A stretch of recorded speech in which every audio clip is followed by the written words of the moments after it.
तो नमस्कार दोस्तों, चलिए एक बार मैं आज के टॉपिक को समझा दूं कि क्या पढ़ने जा रहे हैं हम लोग।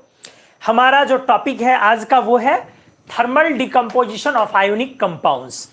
ठीक है, मतलब किसी भी आयोनिक कंपाउंड को हिट करें तो डिकम्पोजिशन प्रोडक्ट क्या आएगा। ये एक ऐसा एरिया है 9th स्टैंडर्ड के स्टूडेंट से लेकर के आप लेक्चरर हैं किसी यूनिवर्सिटी में तो वहां तक के हर एक लोगों के लिए इक्वली इंपॉर्टेंट है। हां, क्वेश्चंस में डेप्थ अलग अलग है। 9th वाले को कैल्शियम कार्बोनेट को हिट करके उसका डिकम्पोज प्रोडक्ट से डिकम्पोज प्रोडक्ट का वो क्वेश्चंस उनको पूछे जाते हैं। बहुत से बहुत थोड़ा बहुत पूछा तो कोई H2SO4 को हिट कर दिया, हालांकि वो कोवेलेंट कंपाउंड एसिड है, फिर भी 9th-10th वाले को ये क्वेश्चंस इस तरह के आते हैं। इजी वाले बाइकार्बोनेट को हिट कर दो। 11th-12th वाले लोगों को जाओ तो थोड़ा और अच्छे से पोटेशियम नाइट्रेट को हिट कर दो। ठीक है, इस तरह का नाइट्रिक एसिड डिकम्पोज होगा तो क्या देगा। ठीक है, कोवेलेंट कंपाउंड के सोडियम अजाइड क्या होगा। कॉम्पिटिटिव सेक्शन में जाओ तो और डेप्थ में आएगा, इनमें से किसको हिट करोगे। कॉम्पिटिटिव मतलब जेई मेन नीट वाले लोग होते हैं, उन लोगों के लिए एडवांस्ड वाले लोग होते हैं। एडवांस नहीं, अभी जेई मेन नीट वालों की बात। इनमें से किसको हिट करोगे तो ग्रीन कलर का गैस आएगा, किसको हिट करोगे तो कलरलेस गैस आएगा, किसको हिट करोगे तो ब्राउन आएगा, किसको हिट करोगे तो डिकम्पोज नहीं आएगा, कौन लोअर टेम्परेचर पे टूटेगा, कौन हायर टेम्परेचर पे टूटेगा, और थोड़ा कुछ एरिया बड़ा। एडवांस्ड जेई मेन के बाद एडवांस्ड वाले स्टूडेंट होते हैं, उनके लिए भी आता है क्वेश्चंस, उसमें थोड़ा और डेप्थ में। इनमें से किसको हिट करने पर अल्ट्रा प्योर नाइट्रोजन आता है, इसमें से किसको हिट करने पर अल्ट्रा प्योर ऑक्सीजन आता है, इनमें से कौन थर्मोडायनेमिकली मोस्ट पेरोक्साइड है, तो इनमें से किसको डिकम्पोज करेंगे तो वो उसका बॉन्ड ऑर्डर बढ़ जाएगा, किसको डिकम्पोज करने पर बॉन्ड लेंथ बढ़ जाएगा। एडवांस्ड वालों का अलग। उससे ऊपर जाइए जेआरएफ वालों का क्वेश्चंस, उनके क्वेश्चंस में इनमें से किसको 1000 के ऊपर एवब करने पर ये डिकम्पोजिशन होगा, किसको हिट 800 के एवब हिट करने पर अलग प्रोडक्ट और 800 के नीचे हिट करने पर अलग प्रोडक्ट आएगा। मतलब कोई ऐसा कंपटीशन नहीं है। मेरे कहने का मतलब 8th-9th से शुरू कीजिए, कोई एग्जाम नहीं है जिसको थर्मल डिकम्पोजिशन से मतलब ना हो। एक्चुअली इनऑर्गेनिक केमिस्ट्री में दो चीजें बहुत ज्यादा परेशान करती है, हालांकि 3 बोल लो। पहला कलर, सॉलिबिलिटी और थर्मल डिकम्पोजिशन। कलर 8th-9th से परेशान करता है लोगों को। कभी ग्रीन आ गया, कभी व्हाइट आ गया, कभी ब्लू आ गया, कभी ब्लैक आ गया, कभी ऑरेंज आ गया, पता ही नहीं चलता। और उस उम्र में तो खैर कलर भी साथी होते हैं, वो तो धीरे धीरे जितना जानो तो भाई लिपस्टिक में 1000 शेड होते हैं, क्या क्या ब्लश वगैरह में भी 1000 शेड होते, क्या क्या क्या क्या होता पता नहीं, मेरे को तो उतना आइडिया भी नहीं। धीरे धीरे कलर पता चलता, लेकिन उस समय में तो सब बैनिया पिनाला है, हम लोग उसी कलर पे पैटर्न पे चलते हैं। तो जितना हम लोग आगे जाएं, कलर एक परेशान करता है कि अचानक कोई कलर क्यों हो जाता है।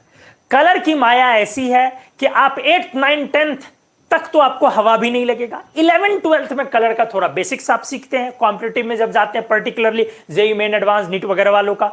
हाँ, एमएससी में जब जाते हैं तब कलर का लॉजिक थोड़ा अच्छा होता है। मतलब एमएससी पास स्टूडेंट जो होते हैं, जो कोऑर्डिनेशन को, एमओटी को अपर लेवल पे, अच्छे लेवल पर पढ़ते हैं, फिर वहां पे कलर का अच्छा एक्सप्लेनेशन आता है। और जब आप वो भी पढ़ लेते हैं तो फिर आपको एक बार माया अंतिम में समझ में आती है कि भैया कलर से पार पाना संभव नहीं है। तो सॉलिबिलिटी, कलर, सॉलिबिलिटी, कब सॉल्युबल, कब इनसॉल्युबल, मोर सॉल्युबल, लेस सॉल्युबल, कब प्रेसिपिटेट, कब सॉल्यूशन, कभी लिख रहे हैं ग्रीन सॉल्यूशन तो कभी लिख रहे हैं ग्रीन प्रेसिपिटेट। तो सॉलिबिलिटी और कलर, इनऑर्गेनिक सीखने में ये दो बहुत बड़ा हर्डल है। और तीसरा चीज है थर्मल डिकम्पोजिशन वाला प्रोडक्ट। किसी कंपाउंड को हिट करो तो प्रोडक्ट क्या है, ये तीसरी सबसे बड़ी चीज है जो आपको प्रॉब्लम में डालती है। अगर आप गौर से 9th-10th से देखें तो यही 3 चीज आपको केमिस्ट्री से विरक्ति क्रिएट करवाता है। लगता है कि कोई लॉजिक ही नहीं आ रहा है। वहीं पर फिजिक्स डे 1 से कुछ लॉजिक लेके आता, मैथ स्टैंडर्ड 6 से प्रॉपर लॉजिक लेके आता, क्योंकि मैथ्स को हम लोगों ने बनाया है। मैथ्स कोई एग्जिस्ट करने वाला सब्जेक्ट नहीं है, पॉइंट समझे। फिजिक्स को हम लोगों ने डिजाइन किया है, फिजिक्स एग्जिस्ट करने वाला सब्जेक्ट नहीं है। लेकिन केमिस्ट्री एग्जिस्ट करने वाली सब्जेक्ट है, बायोलॉजी एग्जिस्ट करने वाली सब्जेक्ट है। तो जो एग्जिस्ट करने वाली सब्जेक्ट है ना, उसमें थियोरेटिकल अप्रोच बनाना बहुत मुश्किल है, एक्सपेरिमेंटल चीजें हैं और उसको एक्सप्लेन करना होता है। तो एक तो ऐसे ही फिजिक्स और मैथमेटिक्स जो है वो अपना रीजन वाइज चलता है, क्योंकि हम लोगों ने उसको डिजाइन किया है। प्लस माइनस इंटीग्रेशन डिफरेंशिएशन ये एग्जिस्ट नहीं करता है, हमने उसको बनाया है। तो हमने logic step by step set किया है, मैथ्स को इतना खूबसूरत बना दिया है। आप केमिस्ट्री को चाह के भी सेट कर सकते हैं? जी नहीं। सोडियम को कोई मतलब नहीं कि मैग्नीशियम पानी में जाने पे जलता है या नहीं जलता है, क्या मतलब है? आयरन को क्या मतलब है कि आपका खून लाल है कि हरा है कि नीला है कि पीला है, क्या मतलब आयरन को? किसी को दूसरे से चीजों से लेना देना नहीं। और हम लोग चाहते हैं कोई फॉर्मूला बनाओ, कोई रूल बनाओ, कोई रेगुलेशन बनाओ और उसमें सब आकर के आ जाए, और जो नहीं आया उसको एक्सेप्शन बोल दो, बेचारा इनऑर्गेनिक फंस जाता उस चक्कर में। ठीक है, तो थर्मल डिकम्पोजिशन जब आप एक बार पढ़ लेंगे अच्छे से ना, तो आपको अच्छे लेवल का कॉन्फिडेंस आ जाए। तो doesn't matter whether you are a student of standard 9th 10th 11th 12th JEE main NEET advanced graduation MSc pass JRF CSIR aspirant है या कुछ भी है, या IIT एग्जाम के एस्पिरेंट है, डजंट मैटर, ये सभी लोगों के लिए इंपॉर्टेंट है। हमने क्या बोला? कुछ लोगों के लिए लोअर स्टैंडर्ड पे लिमिटेड एरिया है, अपर स्टैंडर्ड पे उसका एरिया बढ़ते जाता है। तो मैं धीरे धीरे बड़े एरिया की तरफ जाऊंगा, लेकिन शुरू करूंगा छोटे वाले एग्जांपल से। अब आ जाइए इन सब को, कभी कैल्शियम कार्बोनेट को आपने हिट किया, क्या आया? नाइट्रेट को तो एसीटेट अमोनियम एसीटेट को, आयरन ऑक्जेलेट को, पोटेशियम डाइक्रोमेट, बहुत तरह के क्वेश्चंस होते हैं और इसमें लोग फंसते भी हैं। और आप जब गूगल करेंगे ना, प्रॉब्लम क्या है ना, आप जब गूगल करेंगे किसी प्रोडक्ट को लेकर के ना, तब आप ज्यादा कंफ्यूजन में आएंगे, क्योंकि गूगल पे 2-4 साइट पे सही लिखा है तो 10-20 साइट पे गलत भी चीजें लिखी हुई है। इसलिए जब गूगल करेंगे तो और परेशानी में आ जाएंगे, टेम्परेचर को लेकर के और ज्यादा परेशान हो जाएंगे। कहीं टेम्परेचर कुछ लिखा है, कहीं कुछ लिखा है, कहीं प्रोडक्ट ही चेंज कर दिया है, तो इनऑर्गेनिक पर से ऐसे भरोसा उठ जाता। तो मैं कोशिश करता हूं कि आपको एक्चुअल सही जो पब्लिशमेंट से कहीं कुछ चीजें रेफरेंस में दी हुई है, वहां से मैं चीजों को आपको बताऊं। तो चलिए दोस्त, अब आगे बढ़ता हूं। अब इन सबको मैं एग्जाम्पल्स को ऐसे ला रहा हूं। देखो, सबसे पहला कार्बोनेट सॉल्ट्स, इजी लेवल से शुरू कर रहा हूं, अच्छे से देखेंगे। मतलब सारे कार्बोनेट्स इसमें आ गए। जी हां, मैं जो डील कर रहा हूं एस, पी और डी ब्लॉक, एफ ब्लॉक को अभी बिल्कुल भी डील नहीं किया जा रहा। लैंथेनाइड्स में हम लोग नहीं जाना चाहते हैं, लैंथेनाइड की क्लास अलग होती है, हमने लिया भी है पीछे। आ जाइए, तो कार्बोनेट सॉल्ट्स, कोई भी ऑर्डिनरी, मैं सारे कार्बोनेट को समेटना चाह रहा हूं, कोई भी मेटल का कार्बोनेट है, अगर आप इसको हिट करते हैं ध्यान से, तो ये मेटल के ऑक्साइड सॉलिड रेसिड्यू और प्लस CO2 में डिकम्पोज होता है, और मेटल कार्बोनेट भी सॉलिड है। डेफिनेटली इसकी जो थर्मल स्टेबिलिटी है, आपने पिछले लेक्चर में पढ़ा, वो पोलराइजेशन पे डिपेंड करता है।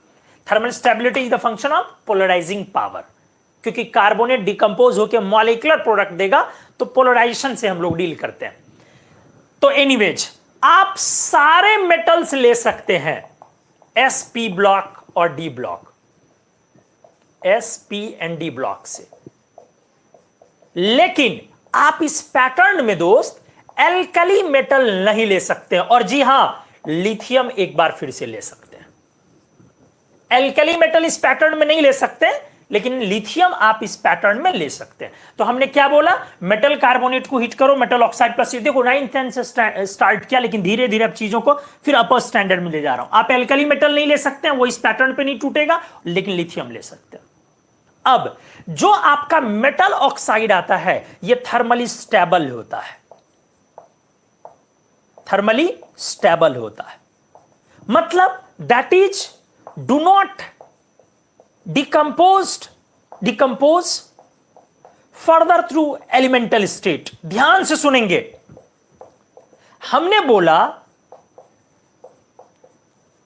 जनरली, इनऑर्गेनिक में जनरली हर जगह लिख दिया करें।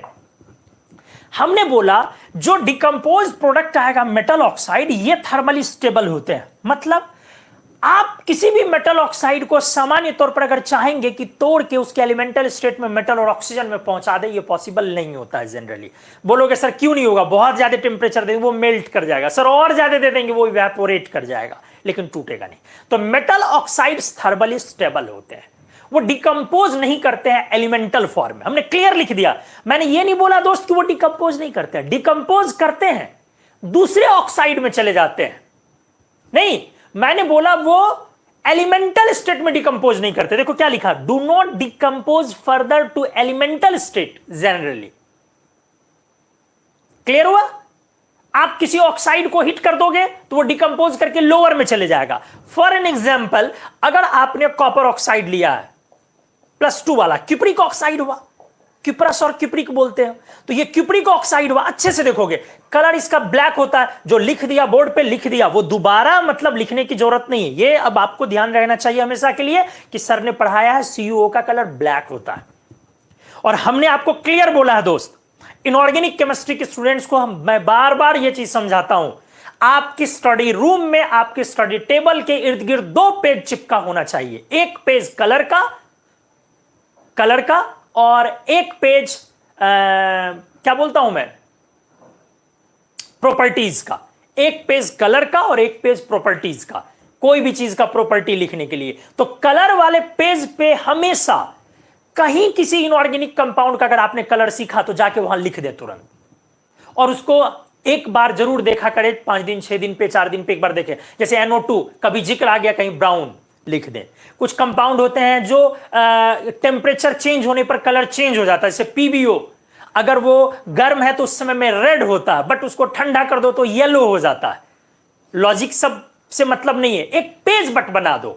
PbO हीटेड में hot PbO colour red, PbO cold yellow, इस तरह से करके ZNO या जो भी चीज है जिसका कलर आपने एक बार जान लिया, उसका लिस्ट तैयार कर लो। पोटेशियम डाइक्रोमेट इज ऑरेंज, लिख दो ऑरेंज।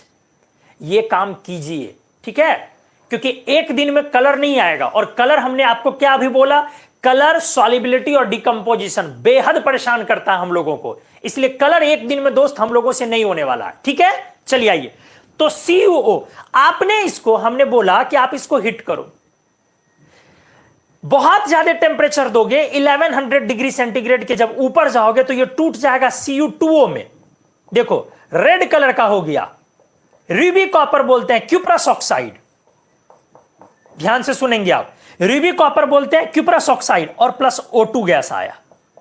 लेकिन आप कितना भी कुछ एफर्ट लगा लें, चाहेंगे कि कॉपर और ऑक्सीजन में तोड़ लेंगे, ऐसा नहीं होगा।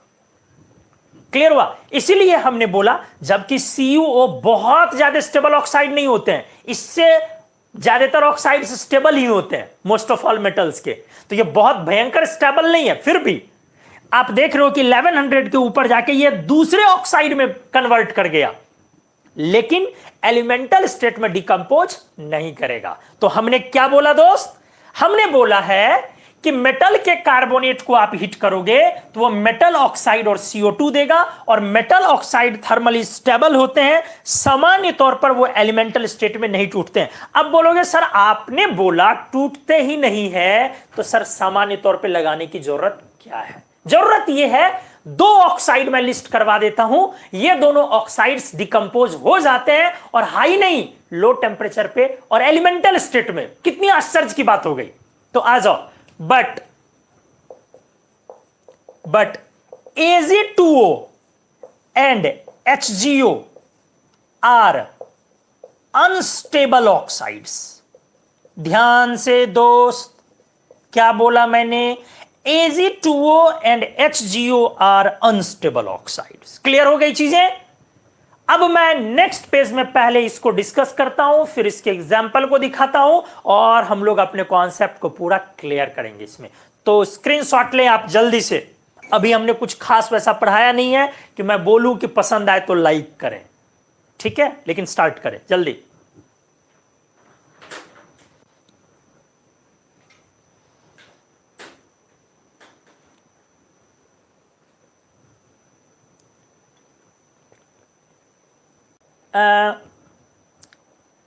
आप ज्यादातर लोग सोचते क्या है, बहुत कॉमन सा नजरिया है, आखिर कितना भी आपको समझा लो, बट एक दिमाग में एक परसेप्शन क्या होता है कि सर पढ़ इसलिए रहे कि कोई कंपटीशन क्रैक हो, मेरा जॉब हो, मैं सेटल हो जाऊं।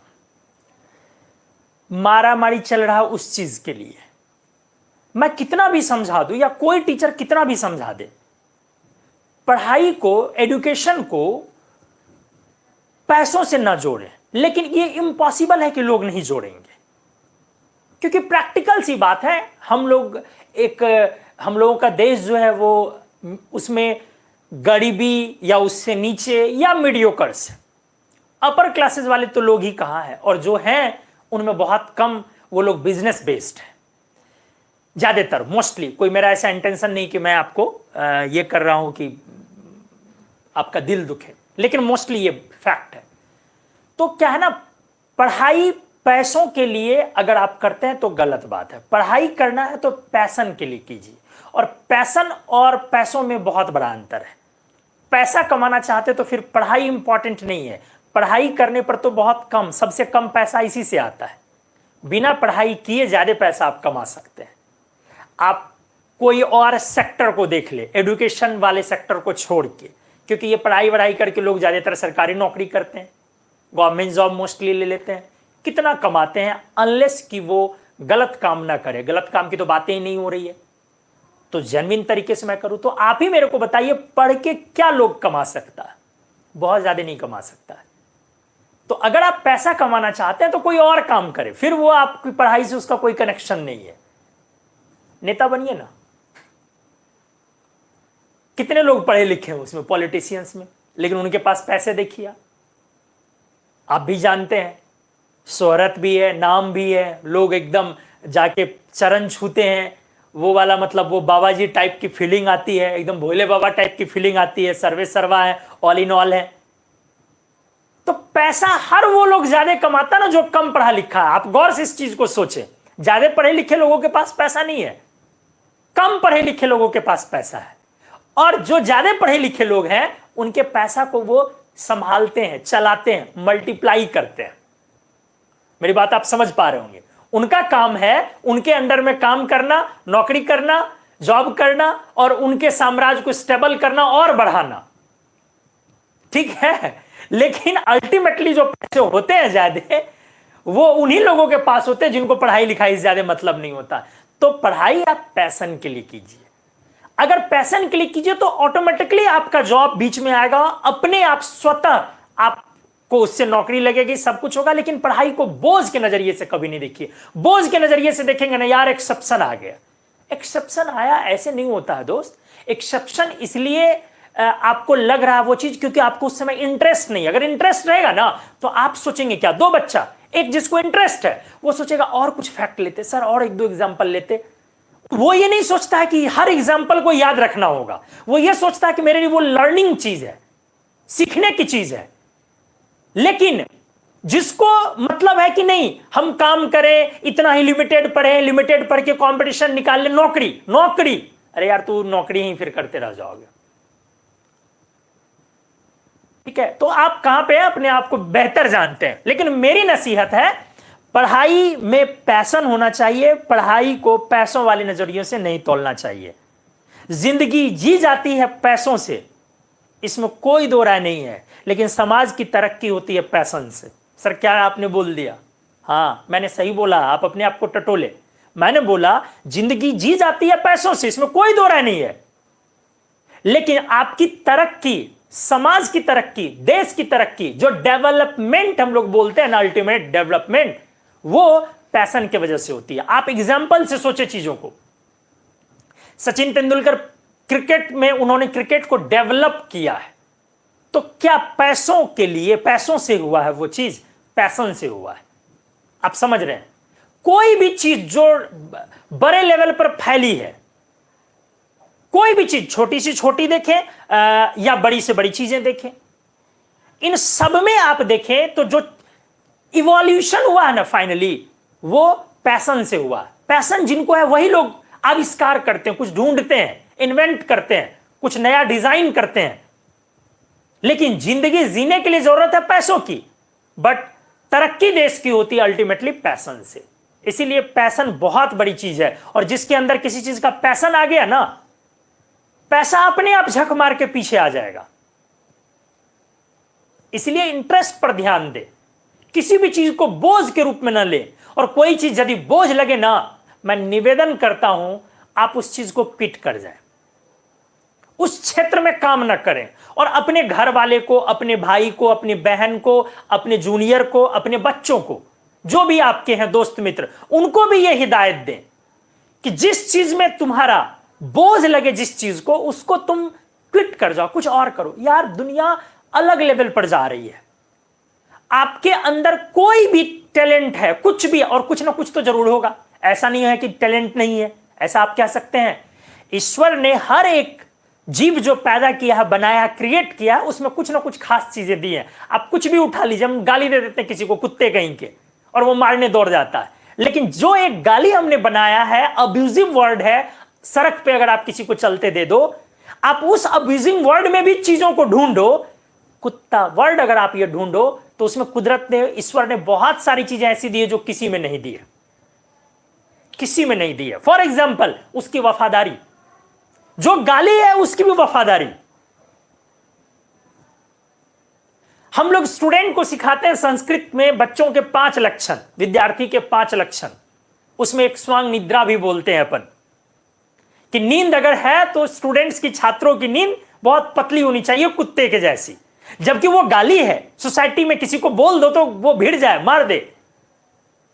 तो ईश्वर ने उसमें भी कुछ बनाया है। कौवा, कोई बदसूरत अगर आपको दिखता है, पसंद नहीं है, ज्यादा बोल रहा है, इरिटेट कर रहा है, बह कौवा जैसे कौ कौ करते रहते हो, शकल कौवे जैसी है, मतलब उसको भी हमने एक अब्यूजिव टर्म इस्तेमाल किया। लेकिन ईश्वर ने देखो, उस जो कि सही में, जो अगर क्रो जो है, अगर वो नॉइज क्रिएट करे तो बहुत इरिटेटिंग होता, आप वहां टिक नहीं पाते, मजबूर हो जाते हैं हाथ उठा के डरा के उसको भगाने के लिए। लेकिन ईश्वर ने उसमें भी कुछ खास चीज दी है।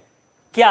आप खुद बोलते हैं काग चेष्टा, बच्चों को बताते हैं कौवे की चेष्टा। कौवा अगर किसी चीज के पीछे पड़ गया ना कि यहां से खाना उठाना है, आप उसको कितना भगा दीजिए, वो वहां अल्टीमेटली खाना उठा के जाएगा। चेष्टा, इच्छा। तो कोई ऐसा चीज आप कुछ भी उठा लें, सांप उठाएं, वो भी गाली, आस्तीन का सांप कहीं के, मतलब जिसको हमने पाला उसी ने डसा, हमने रखा उसे साथ में, उसने डस लिया। उसमें भी देखिए ईश्वर ने कितनी शानदार, कितनी खूबसूरत और कितनी यूनिक चीजें दी है। वाइब्रेशन को फील कर सकता है वो किसी चीज को सुन नहीं सकता, सुन के नहीं मूव करता, वो वाइब्रेशन को फील करता है। कितनी यूनिक चीज है उसमें। तो कोई ऐसा जीव नहीं है जिसके अंदर ईश्वर ने कुछ खास चीजें ना दी हो। रेशम का कीड़ा हम बोलते हैं उसको, आप सोचिए एक मामूली कीड़ा, या ऐसी हर चीजें हैं जो आपके खेत में पड़े रहता है, वो क्या बोलते हैं हम लोग उसको, वर्म जो होता है, चेरा, समझिए, वो जो एक्सक्रीट करता है, वो एक्सक्रीट आपके प्लांट्स के लिए, आपके एग्रीफील्ड्स के लिए कितना बेनिफिशियल है। तो आप ही बताइए, ईश्वर ने किस चीज में खासियत नहीं दी है? तो आप कैसे सोच सकते हैं कि आपके अंदर कोई खास चीज नहीं होगी? जरूर होगी, आपको पता नहीं है, ये हो सकता है कि आपने केमिस्ट्री सीखने के लिए पैदा लिया हो सकता है आपने, आपके अंदर अच्छा गाना गाने की कला, हो सकता है आपके अंदर अच्छी कुकिंग हो, एबिलिटी हो, अच्छी गार्डनिंग एबिलिटी हो, अच्छा आप डेकोरेशन कर सकते हो, अच्छा आप डिजाइन कर सकते हैं। ये हम में कुछ ना कुछ हम में होती है, हम में से हर किसी में होती है। अलग बात होता है ना, हम लोग इंडिया में एक पैटर्न पे चलते हैं, शर्मा जी का लड़का ये कर रहा है तो बाबूजी ने वर्मा जी के भी लड़के को वही करवा दिया। हम लोग पैटर्न पे चलते हैं, बच्चा अच्छा है तो मैथ्स ले लो, एवरेज है तो बायो ले लो, पैटर्न पे चलते हैं। इसको ओवरकम करने की जरूरत है, बगावत बोलते हैं इसको। मैंने भी अपने पेरेंट्स से कभी बगावत किया था, मेरे भी घर में ये चीजें थी कि एक मामूली सी रेलवे की नौकरी, मध्यम वर्गीय परिवार से बिलोंग करते हो, रेलवे की नौकरी ले लो, एसएससी की नौकरी ले लो, यार 10,000 15,000 20,000 कुछ महीने का आते रहेगा, जियो खाओगे कम से कम। हमने भी बगावत किया, क्योंकि मेरे को पढ़ाना अच्छा लगता था। स्टैंडर्ड 4th 5th में था तो पता नहीं टीचर को, हमारे स्कूल के टीचर को लगता था कि ये लड़का एक्सप्लेन ठीक ठाक कर लेता है किसी को कुछ समझाने पे, तो बोर्ड के नीचे में 2-3 बेंच लगा दिए जाते थे ताकि मैं गिरूं नहीं, और बेंच पर खड़ा होकर के टीचर बगल में, मास्टर साहब खुद बैठ गए चेयर पे और मेरे को पेन दे दिया, इसको तुम समझाओ। और वो कब धीरे धीरे वो चीजें हॉबी में तब्दील हो गई पता नहीं चला, लेकिन अंदर में ये खुद था। अंदर में मैंने 9th 10th तक, स्टैंडर्ड 10th में अपने दोस्तों को ट्यूशन पढ़ाया, 10th में 10th को ट्यूशन पढ़ाया, 11 12 2 साल बस नहीं पढ़ाया, फिर ग्रेजुएशन फर्स्ट ईयर से फिर पढ़ाना स्टार्ट किया। तो मेरे अंदर वो चीज था कि मैं पैशन, तो जब पेरेंट्स ने, गार्जियन ने ये प्रेशर डाला कि नहीं सरकारी नौकरी करनी है, ठीक है, बहुत प्रेशराइज किया इस चीज के लिए, लेकिन मैंने भी बगावत किया। चाहे पेरेंट्स ने पैसे रोक दिए कि नहीं अब तुमको अगर नहीं करोगे तो फिर पैसे नहीं मिलेंगे, ताकि बच्चा डर से जो है वापस उस ट्रैक पर आ जाए, लेकिन मैंने नहीं, बगावत तो बगावत नहीं, मेरे को पढ़ाना है, टीचिंग अच्छी लगती है, तो मैं करते रहा। आज भी मैं इस चीज में बिल्कुल बिलीव नहीं करता हूं कि कोई चीज को लेक्चर को रिकॉर्ड करके दे दो और उसको हमेशा इस्तेमाल करते रहो। मेरा होता है कि जितनी बार लाइव पढ़ाना पड़े मैं लाइव पढ़ा लूं। तो पैशन के पीछे भागने का ना क्या होता ना, एक तो पैसा आता है, अगर पैशन आपके पीछे भागे तो पैसा आता है, आपको यह मानना पड़ेगा। ऐसा नहीं कि मैं कमा नहीं रहा हूं, कोई और नौकरी करता तो इतना नहीं कमाता। मेरे को कभी कभी लगता है मैं कोई और, क्योंकि मैं एक ईमानदार आदमी, मैं अपने आप को समझता हूं, ठीक है, हूं ना हो वो तो सामने वाले का जज करना काम है, फिर भी तो मेरे को लगता है कि मैं बेईमानी कर नहीं सकता हूं। तो मैं कोई सरकारी नौकरी कर रहा होता, कुछ कर रहा होता इस तरीके का, तो पेट भी पता नहीं सही से भरता, मतलब अभी के रिस्पेक्ट में अगर कंपेयर करूं तो पैशन के पीछे मैं भागा तो पैसा भी ठीक ठाक आया, काम चल रहा है, जैसे तैसे जिंदगी जा रही है, ठीक है, कभी कभार अप्स डाउन्स लाइफ में लगे रहते हैं, वो हर किसी में होता है। तो अगर आप पैशन को फॉलो करोगे ना तो एक तो पैसा खुद ब खुद चल के आएगा, लेकिन उससे बड़ी चीज है क्या होना, मेंटल पीस। यार मैं क्या बोलूं, जिस समय ये पेन उठाता हूं, कमरा मैंने बंद किया, कितना भी स्ट्रेस मेरा उससे 2-4 घंटा पहले रहे, पेन उठाया, कमरा बंद किया और बोर्ड पे मैं आ गया सामने, मैं सब भूल जाता हूं, मेरे पिताजी कौन है, मां कौन है, भाई कौन है, कहां कौन नौकरी कर रहा है, कौन बेरोजगार है, मेरे ऊपर क्या लोन है, क्या प्रेशर है, क्या मेरे शरीर की तकलीफ है, मैं सब कुछ भूल जाता हूं। क्यों? पैशन ऐसी चीज है। और वही काम अगर ये मेरी नौकरी होती ना जबरदस्ती वाली, कि ये करना है, मतलब पेट भरने के लिए काम करना है, तो यकीन माने मैं काम कर रहा होता ना, तो कर तो लेता काम, लेकिन उसमें नई नई चीजें डेवलप नहीं करता। अपने बच्चों से अक्सर सुनने को मिलता है, शायद उनको मेरी इनऑर्गेनिक अच्छी लगती हो तो सुनने को मिलता है कि सर आपके पढ़ाने का तरीका अलग होता है। बच्चे कई बार बोलते हैं सर आपके समझाने का तरीका अलग होता है। मैं ऐसा नहीं कि मैं खुद की तारीफ बोल रहा हूं, 2 मिनट के लिए मैं ऐसा बोल रहा हूं, बच्चे ऐसा बोलते हैं, मैं उसके पीछे का लॉजिक समझा रहा हूं। बच्चे बोलते हैं कि सर आपका एग्जाम्पल का सिलेक्शन अच्छा होता है। कई बार बच्चे बोलते हैं कि सर आप कोशिश करते हैं कि इनऑर्गेनिक याद हो, मेमोराइज हो जाए, उस पैटर्न पर आप बनाने की कोशिश करते हैं। ठीक है, आखिर ये आया कैसे? अगर जो 2-4% मैं कुछ डिजर्व करता हूं, या आपने मेरी तारीफ की, हमारे बच्चों ने तारीफ की, ये आया कैसे? सोचो कैसे आया। मैं भी जानता हूं कि मैं जिस पैटर्न पे इनऑर्गेनिक को पढ़ाता हूं, कम लोग उस पैटर्न पे, क्योंकि मेरा सेल्फ डेवलप्ड पैटर्न है। और ये सेल्फ डेवलप्ड पैटर्न हुआ कैसे? क्योंकि मेरा ये इंटरेस्ट है, पैशन है। तो मैं हर पल इस चीज पे लगा रहता हूं कि क्या करूं कि इनऑर्गेनिक और इंटरेस्टिंग हो जाए, क्या करूं कि लर्निंग और इजी हो जाए। मैं खुद को चाहता हूं कि मेरे बच्चे मेरे को याद रखें सब्जेक्ट को आसान बनाने के लिए। ठीक है, कंटेंट इज ऑल्सो इंपॉर्टेंट, लेकिन मैं याद रखता हूं कि मेरे बच्चे, मैं चाहता हूं कि मेरे बच्चे मेरे को ऐसे याद रखें।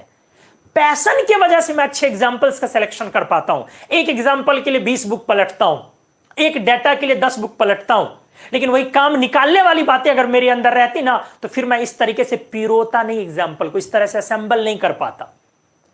तो अगर आप पैशन के पीछे जाएंगे तो पैसा भी आएगा, काम कितना आसान हो जाएगा नहीं पता। ये शूटिंग अभी रात के 10 बजे चल रही है और मैं अक्सर 11, साढ़े 11 तक शूट करता हूं, आपको भी अच्छे से पता है, आप देख पा रहे हैं वीडियो, आप जानते हैं मेरे को। और क्या आपने कभी साढ़े 11 बजे रात की वीडियो में, रिकॉर्डिंग के समय में मेरे को ऐसा देखा है कि मैं टायर्ड फील करता हूं, खुद को थका हुआ फील करता हूं, लो फील करता हूं, मेरा जो साउंड थ्रो है वो पुअर है? कभी क्या आपने ऐसा फील किया है? क्योंकि वो मेरा पैशन है। मैं खुद का एक एग्जांपल इसलिए दे रहा हूं क्योंकि आप मुझे इस समय देख रहे हैं।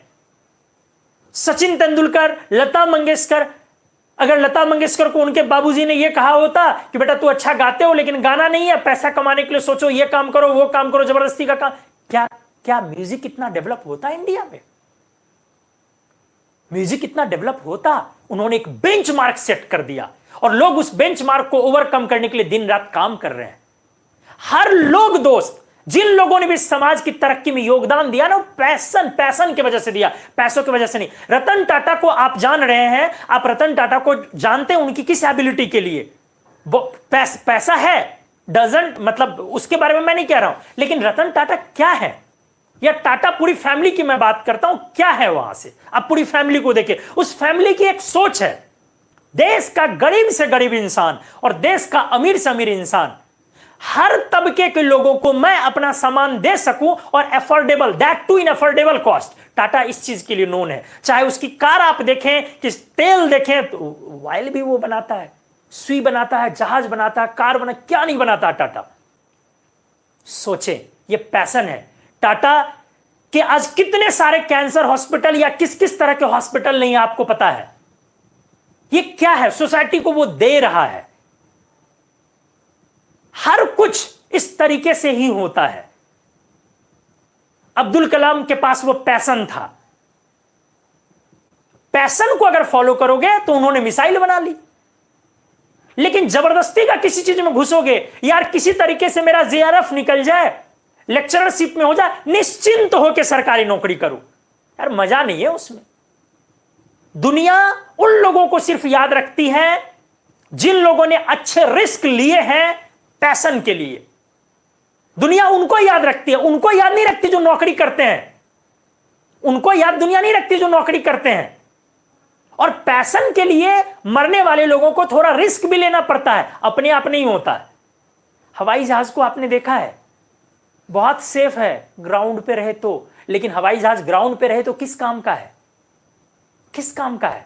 इसे रिस्क लेनी पड़ती है, उड़ान लेनी पड़ती है, बगावत करनी पड़ती है, हवाओं को चीरना होता है, उस ऊंचाई पे जाना होता है जहां पर एक हल्की सी गलती से सैकड़ों लोगों की जान एक झटके में जा सकती है और देश का करोड़ों करोड़ रुपया बर्बाद हो सकता है। लेकिन ये रिस्क हम उठाते हैं क्योंकि इसके वजह से बहुत सारे दूसरे तीसरे चौथे तरह के भी फायदे हैं। तो वो बनाने वाला व्यक्ति, अगर हवाई जहाज बनाने वाला व्यक्ति, इनोवेट करने वाला व्यक्ति ये सोच ले रहे एक गलती से पूरी जिंदगी खत्म हो सकती है किसी की, मैं क्यों बनाऊं, पैशन तो खत्म हो गया ना, खत्म हो गया ना। तो पैसों से दोस्त जिंदगी जी जाती है, लेकिन जिंदगी में जोश, जुनून, ऊर्जा पैसों से नहीं पैशन से आती है।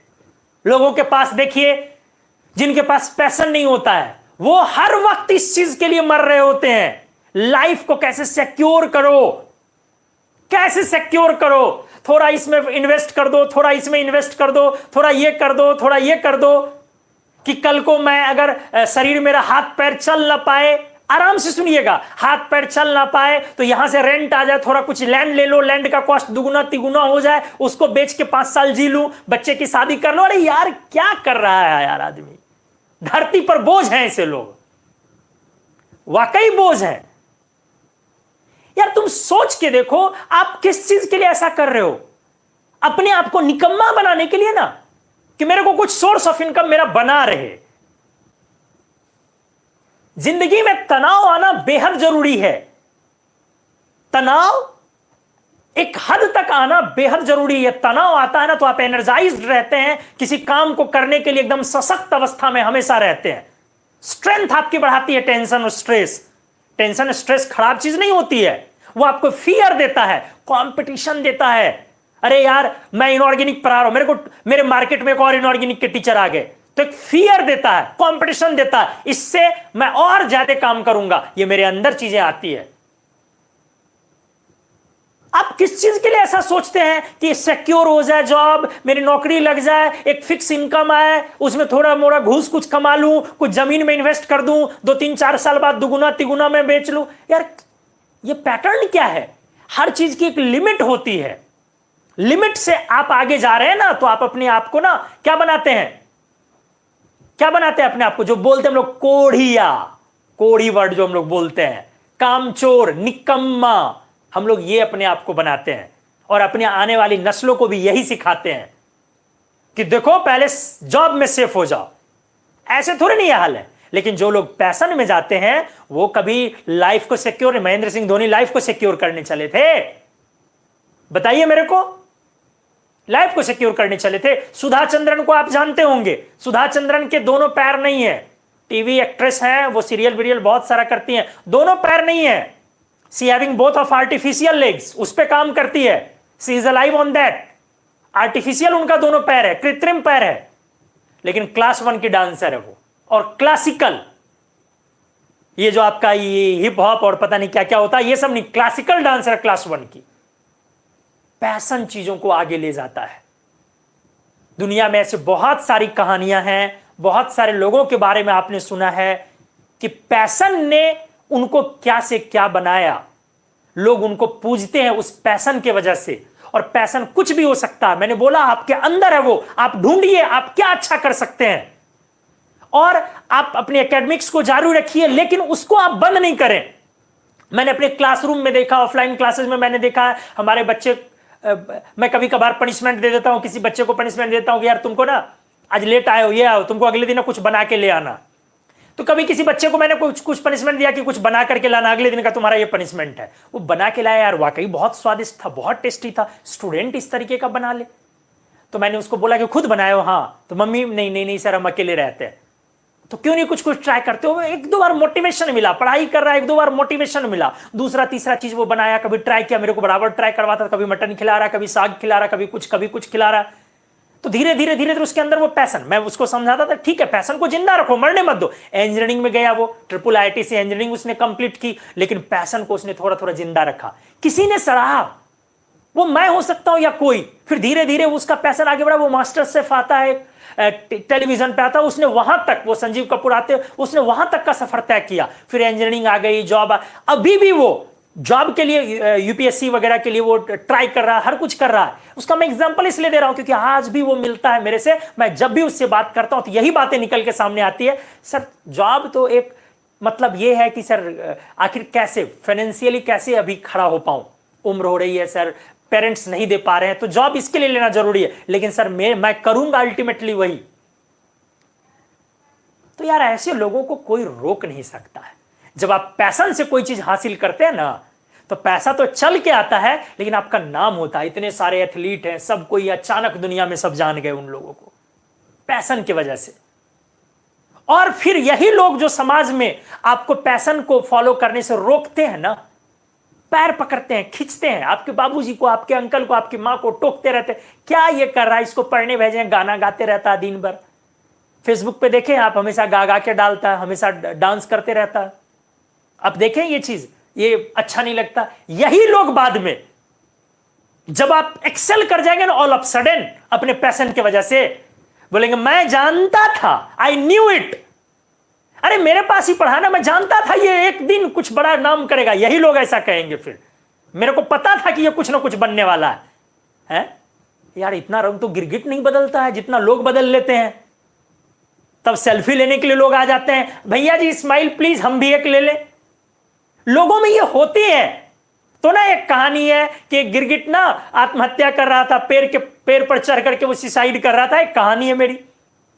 तो वो सुसाइड नोट लिख करके वो सुसाइड करने जा रहा, पकड़ा गया, जज साहब के सामने कोर्ट में पेश किया गया। गिरगिट पर दफा लगा कि सुसाइड करना जो है वो अपराध है हमारे देश में, तो तुमको इसकी सजा मिलेगी। तो सुसाइड नोट दिखाया गया। बोला कि भैया तुम क्यों सुसाइड कर रहे थे? बोला साहब सुसाइड इसलिए कर रहे थे कि आजकल रंग बदलने में इंसानों का मैं मुकाबला नहीं कर पा रहा हूं, तो इन्फेरिटी फील हो रही है कि मैं जिस चीज के लिए फेमस हूं, मैं वही काम मेरे से ज्यादा कोई और कर रहा है, तो सर अब साहब हमारा क्या जीना। तो लोगों की यही फितरत है। लोग रंग बदलेंगे बहुत तेजी से, पहले वो रोकेंगे आपको, पहले टोकते हैं, टोकने से आप रुक गए, अच्छा उनका काम निकल गया। नहीं तो फिर टोकने के बाद रोकते हैं, रोकने से भी आप अगर उस हर्डल को तोड़ के बाधा को आगे बढ़ जाते हैं, तब पैर मारते हैं। कभी कभी पैर कैसे मारते हैं? आपके लिए कभी पैसों की जरूरत हुई, बाबूजी ने मांगा उनसे, नहीं मेरे पास पैसा कहां है, कोई काम करवाना, एक छोटा मोटा काम है, ये करवा दीजिए मेरे बच्चे का, नहीं हमसे नहीं हो सकता। तो वो पैर लगाते हैं, किसी तरीके से आप रुके, और जब वो भी हर्डल आप पार कर करके फाइनली आप सक्सेस अचीव कर लेते हैं, अपने पैशन को गेट कर लेते हैं, पा लेते हैं, ग्रैब कर लेते हैं, तब वही लोग बोलते हैं आई न्यू इट। गोदी में लेते थे ना तो बच्चा क्लियर, उसी समय जो किक मारता था ना पैरवा से, उसी समय समझ में आता था कि बच्चा बराबर फुटबॉलर बनेगा। कायला अंकल जी झूठ बोल रहे हैं, जिंदगी भर तो आप चाहें कि कैसे आपके लड़के से जो है हम पीछे भागे रहे। लेकिन ठीक है, लोगों का काम है रोकना, लोग पत्थर फेंकते हैं, डिपेंड आप पर करता है कि पत्थर को जमा करके पुल बना ले कि भाई पत्थर से अपने आप को छुपाए, वो आप पे डिपेंड करता है। लेकिन पैशन को मत भूलिए, मेरा भी पैशन है ये और आपका भी पैशन है, और ये सारी चीजें, सारी सलाह मैंने मुफ्त दी है। आपने एडमिशन लिया, आपने मेरे से पढ़ा है, तो मैं इन चीजों का पैसा मैं नहीं लेता हूं, इन चीजों का मैं पैसा नहीं ले रहा हूं। और कर लीजिए, अभी उम्र है दोस्त, अभी उम्र है, यही उम्र है जिसमें आप पैशन को जिंदा कर सकते हैं। मैं क्लासरूम का एक छोटा सा वाकया बताता हूं और एक इंसान का नाम बताता हूं, मेरे फेसबुक फ्रेंड में भी आप उसको ढूंढ सकते हैं। बहुत छोटा सा वाकया।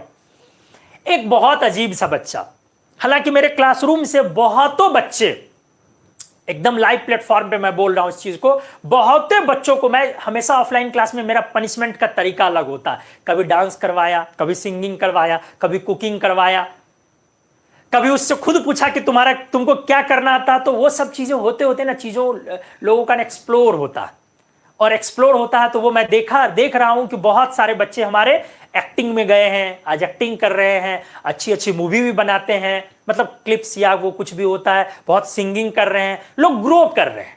ठीक है, इंजीनियर, डॉक्टर, टीचर, लेक्चरर, ये सब तो आम चीज है। तो एक बच्चा था बड़ा अजीब, 3-4 साल पहले की मैं बात बता रहा हूं, प्रोबेबली 2018 की बात बता रहा हूं, 3 साल हुई है, 3 से 4 साल के पहले की बात बता रहा हूं।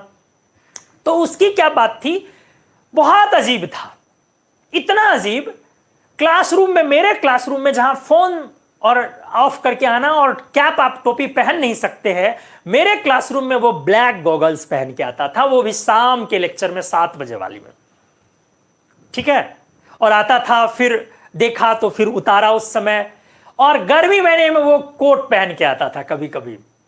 तो मैं उसको बोलता था, और क्लासेस 9 बजे की रात 9 बजे तक की चलती थी, तो वो 8 बजे कहता था कि सर मैं जा सकता हूं। क्या बात है, देखो बच्चा कितना क्लियर है, सर पार्टी में जाना। पार्टी में क्यों जाना है, अभी पढ़ाई चल रही है। गुस्सा आ रहा है मेरे को, सर इसलिए क्योंकि जाएंगे तो कुछ फ्री में खावा लेंगे पार्टी में। तो कौन, तुमको कोई इन्वाइट किया है? नहीं सर, कोई इन्वाइट नहीं किया। तो फिर सर मतलब किसी में चले जाते हैं ऐसे, और स्टेज पे 2-4 बार सर नाच वाच लेते हैं, लोग खुश हो जाते हैं, तो स्टेज पे बिना किसी को बोले नाच लेते हो। हाँ सर, कोई कुछ बोलता नहीं है? नहीं सर, कुछ बोलता क्या, लोगों को थोड़ी ना पता है कि सर बारात से हैं कि किधर से हैं। सर नाच लेते हैं, लोग को अच्छा लगता है, उसके बाद सर खावा लेते हैं। तो ऐसा बराबर करते हो? हाँ। किसी के पार्टी में चले जाते हो? हाँ। तो पढ़ाई में वो बहुत डम था, मतलब इतना डम कि कह नहीं सकता, can't explain you. Atomic number में बोरॉन उसको नहीं पता था, तो बराबर ऐसे करता था वो। तो नाच वाच लेते थे। एक दिन ना बड़ी गुस्सा आया उस पर, तो उसको पनिशमेंट दिए कि स्टेज पे तुम नाच के दिखाओ। स्टेज पर डांस किया, और मात्र 20 फीट का, वो 20-22 फीट का मेरा स्टेज, और 4 फीट चौड़ी, मात्र 4 फीट के स्टेज पे वो 3-4 बार फ्लिप लगा दिया। तो मेरा आश्चर्य, मतलब आंखें मेरी खुली की खुली रह गई। तो मैं उसको बराबर बोलता था कि यार मतलब डांस क्या, तुम्हारा क्या है, क्या करियर करना चाहते हो, क्या करना चाहते हो? सर घर वाले तो लोग रहे हैं, लेकिन मेरा है कि डांस वांस में हम कुछ अच्छा करें, फ्लिप्स हम अच्छे लगा, धीरे धीरे हम सर कोशिश कर रहे हैं। मेरे से पढ़ के निकला, उसके साथ मैंने एक सेल्फी लिया, और फेसबुक पे कुछ दिन तक वो डीपी बन के रहा। फिर वो चला गया, बैचेज निकल गई, फेसबुक पे रिक्वेस्ट उसका आया, पड़ा हुआ आज भी देख रहा हूं। मैं देखता हूं हर 3 दिन 4 दिन पे वो वीडियो डालता है, और उस वीडियो का व्यूज मैं नोट कर रहा हूं, देख रहा हूं। शुरू में उसके फ्रेंड 2, 4, 5, 10 व्यूज होते होते 100, 150, 200, 400, 500, 1 के व्यूज तक वो जा रहा। अभी वो अभी फ्लिप जब लगाना शुरू करता, बॉडी को ऐसे उलटना पलटना, तो मैंने काउंट किया, वो 30-35 फ्लिप लगा लेता।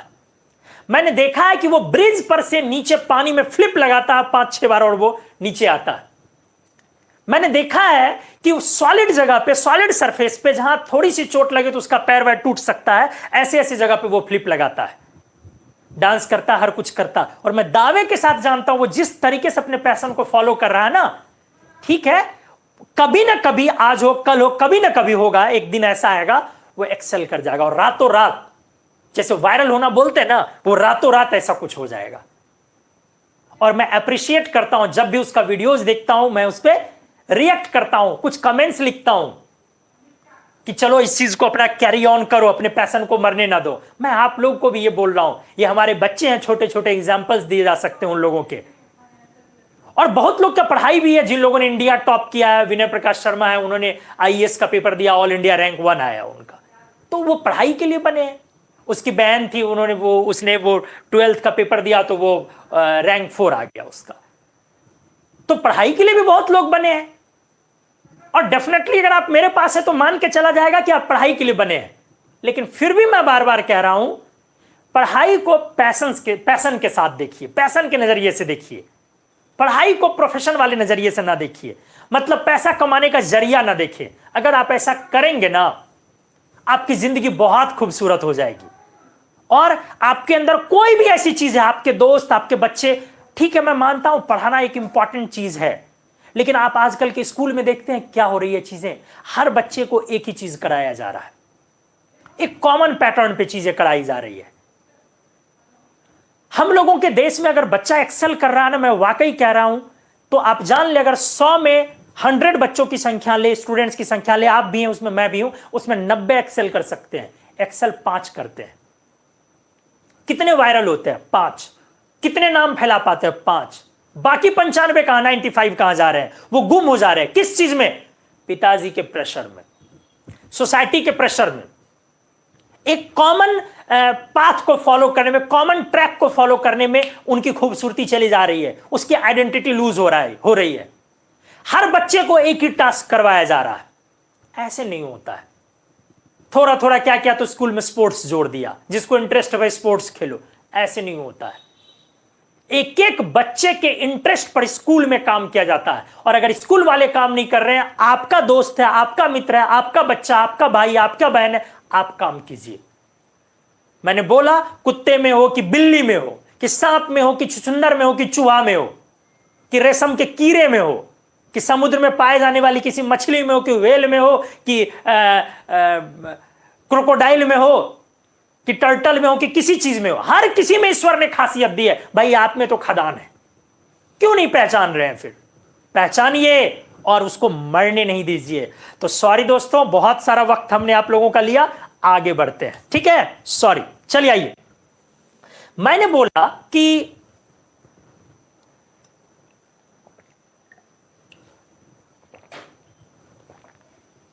देखिए, मैंने बोला कि ये AG2O, देखिए अच्छे से, ये ब्राउन कलर का है। इसको आप 300 डिग्री सेंटीग्रेड के अराउंड हीट कर दें, ये डिकम्पोज हो जाएगा एलिमेंटल स्टेट में, silver solid plus voter. Clear है? मतलब ये अनस्टेबल हुआ। आपने देखा कि 300 के अराउंड जाकर के एलिमेंटल फॉर्म में टूट रहा, जबकि मैंने बोला ये बहुत ज्यादा स्टेबल नहीं है, फिर भी 1100 के ऊपर जाकर के एलिमेंटल फॉर्म में नहीं, दूसरे ऑक्साइड में स्विच कर गया ये, ठीक है? HgO, मैंने ये बोला HgO का कलर येलो। मैंने क्या बोला? आप लिस्ट तैयार कर ले और पेज पे उसको लिख डाले। HgO, जब आप 400 के अराउंड HgO को हिट करेंगे तो लिक्विड मर्क्यूरी और प्लस O2 में डिकम्पोज कर जाएगा। तो इन दोनों को आप क्या बोलेंगे? Unstable metal. क्लियर है? अब आ जाइए, बाकी मेटल ऑक्साइड्स स्टेबल है थर्मली, तो मैंने वो बोला। चलिए आइए, अब मैं एग्जांपल लेता हूं। कैल्शियम कार्बोनेट आपने हिट किया, CaO प्लस CO2। चलो, अगर मैं लिख लूं बैरियम कार्बोनेट, मैंने हिट किया BaO प्लस CO2। आराम से देखते जाए। अगर मैं लिखूं T1 और T2 में कौन ज्यादा होगा? आप बोलोगे कि सर इन दोनों में थर्मल स्टेबिलिटी को अगर मैं कंपेयर करूं तो थर्मल स्टेबिलिटी इनवर्सली प्रोपोर्शनल 5 होगी, इसीलिए सर कैल्शियम कार्बोनेट से ज्यादा स्टेबल होगा बैरियम कार्बोनेट। तो बैरियम कार्बोनेट हायर टेम्परेचर पर डिकम्पोज होगा, मतलब सर T1 से ज्यादा होगा T2। सही। अगर मैं अगला एग्जांपल लेता हूं, अच्छे से देखते जाए। मैं ले रहा हूं लेड कार्बोनेट, PbCO3। चलो हिट कर लो, क्या आ जाएगा? Lead oxide plus CO2। Lead oxide की जो खास बात होती है, ये अभी अभी हमने बोला, ये रेड कलर का है। लेड ऑक्साइड अगर जब ये ठंडा हो जाएगा तो उस समय में कोल्ड सिचुएशन में इसका कलर चेंज होकर के येलो हो जाता है। मैं इसको यहां पे लिख रहा हूं, अच्छे से देखें आप, बिल्कुल वीडियो पर बने रहें। कुछ चीजें ऐसी होती है जो कि जब आप उसको गर्म से ठंडे सिचुएशन में लाएंगे तो वो अपना कलर चेंज कर लेता है, मतलब गर्म करने पर उसका कलर चेंज हो जाता है। बहुत सारा ऐसा होता है, ठीक है? लैटिस डिफेक्ट हो जाता है। लैटिस डिफेक्ट की वजह से मैं एक्सप्लेन कर रहा हूं, अच्छे से आए देखें।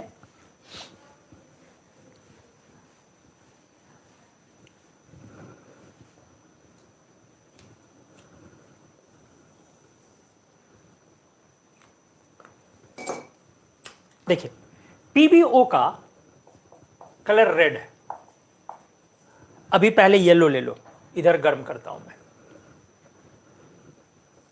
हिट किया हमने, पीबीओ कलर रेड है, और आपने इसको ठंडा कर दिया, येलो। जो रेड वाला होता है आप इसको क्या बोलते हैं? एक्चुअली क्रिस्टल स्ट्रक्चर चेंज हो जाता है, लिथरेज बोलते हैं हम लोग, और इसको हम लोग मैसिकॉट बोलते हैं, मैसिकॉट। एक्चुअली क्या है ना, जब आप क्रिस्टल को हिट करते हैं, पीबीओ के क्रिस्टल को हिट करते हैं, कलर क्यों चेंज हो गया? तो हिट करने के दौरान कुछ कुछ आयंस वहां से स्केप कर जाता है, ठीक है। तो जब स्केप कर गया तो कैटायन और एनायन के बीच से कोई स्केप कर गया, फिर शिफ्टिंग होती है, बहुत सारा चीज है। इसको हम लोग लैटिस डिफेक्ट या मिसिंग ऑफ आयन या स्केपिंग ऑफ आयन बोलते हैं। उसकी वजह से यहां पर कलर आया। ऐसा सिचुएशन कभी कभी आता है कि आप जब क्रिस्टल को हिट करते हैं तो आयन स्केप कर जाएगा, मिस कर जाएगा, ठीक है, और उसकी वजह से वो कलर प्रॉपर्टी आती है। बहुत तरह के डिफेक्ट होते हैं, आप पढ़ते हैं कि कभी कभार इंटरस्टिशियल डिफेक्ट होता है, जहां पर बीच के स्पेस में हाइड्रोजन या कार्बन जैसा एटम आ जाता है, होता है ना। फ्रैंकेल डिफेक्ट होता है, जहां आयन शिफ्ट कर जाता है।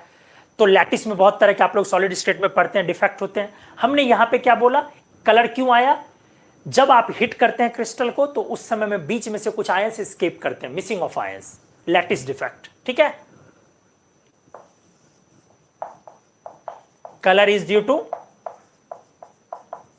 Lattice defect. डिपेंड करता है कि आपका ऑप्शन क्या है, और मिसिंग ऑफ आयन,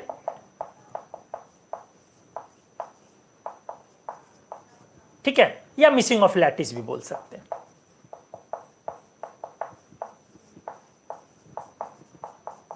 ऐसा और भी चीजों में होता है, जैसे ZNO है, ZNO व्हाइट है, ठीक है। अगर आप ZNO को हिट कर दें, मतलब वेपर के फेज में जब जाने पर है ऑलमोस्ट, तो उस समय में ये कलर में येलो हो जाता है। फिर आप इसको ठंडा करें, सेम चीज वही है।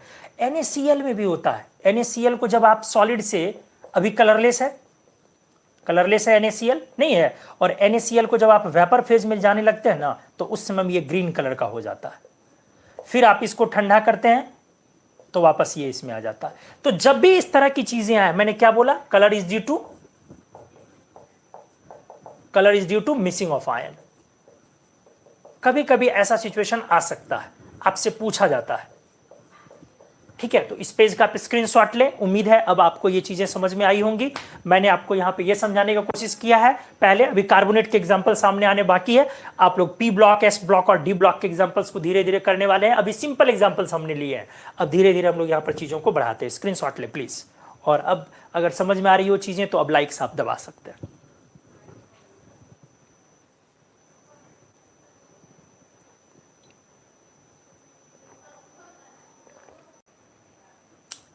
आइए इस पेज में हम लोग अब और एग्जांपल्स पहले लेते जाएं, ध्यान से देखते जाएं।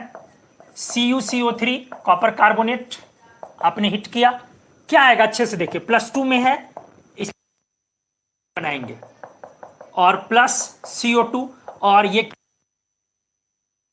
अभी पढ़ाया, अब आपको याद हो गया होगा। 1100 डिग्री सेंटीग्रेड के ऊपर जाओगे टूट जाएगा CU2O, +1 क्यूप्रस ऑक्साइड में, रूबी कॉपर बोलते हैं आप इसको, और इसका कलर रेड हो गया। कलर वाली लिस्ट में चढ़ा देंगे आप, +O2। क्लियर है। डी ब्लॉक से भी एग्जांपल हमने ले लिया।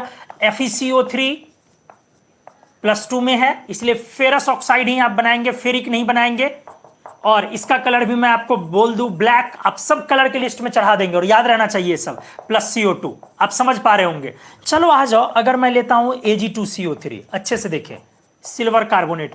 अभी अभी आपने पढ़ा कि ये टूट करके Ag2O +CO2 देगा, लेकिन Ag2O अनस्टेबल है, इसलिए बहुत आराम से लो टेम्परेचर पे ही, कोई हाई टेम्परेचर करने की जरूरत नहीं है। जिस टेम्परेचर पे ये टूटेगा उससे कम टेम्परेचर पर ही ये डिकम्पोज करके Ag+O2 आ जाएगा।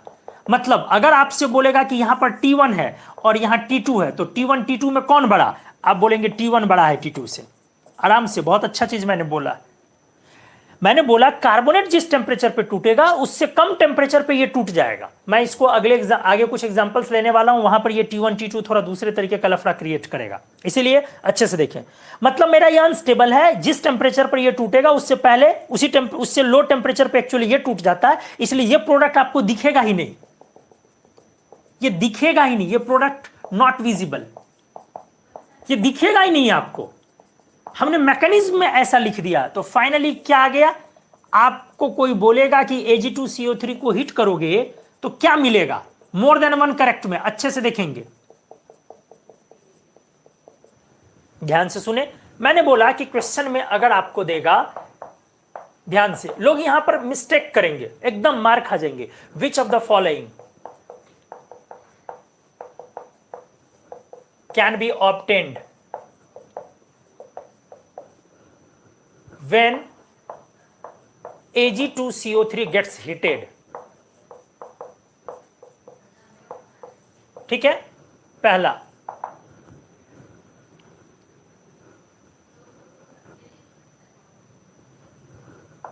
Ag2O, AgO2, CO2। जानते हैं इस क्वेश्चन का ज्यादातर लोग आंसर ABCD कर देंगे, गलत है। आंसर क्या होगा, BCD।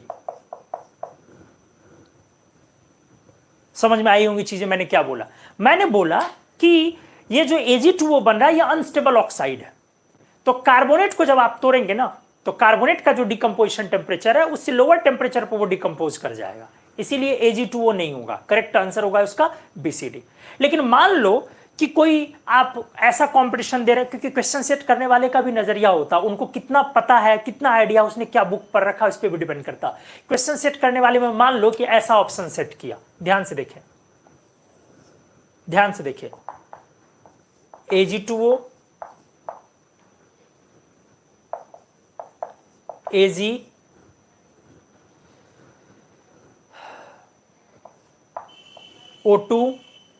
CO2 ऑल, और ओनली वन करेक्ट में मान लो डाल दिया, ये ओनली वन करेक्ट में डाल दिया। अब आप इस समय फंस गए।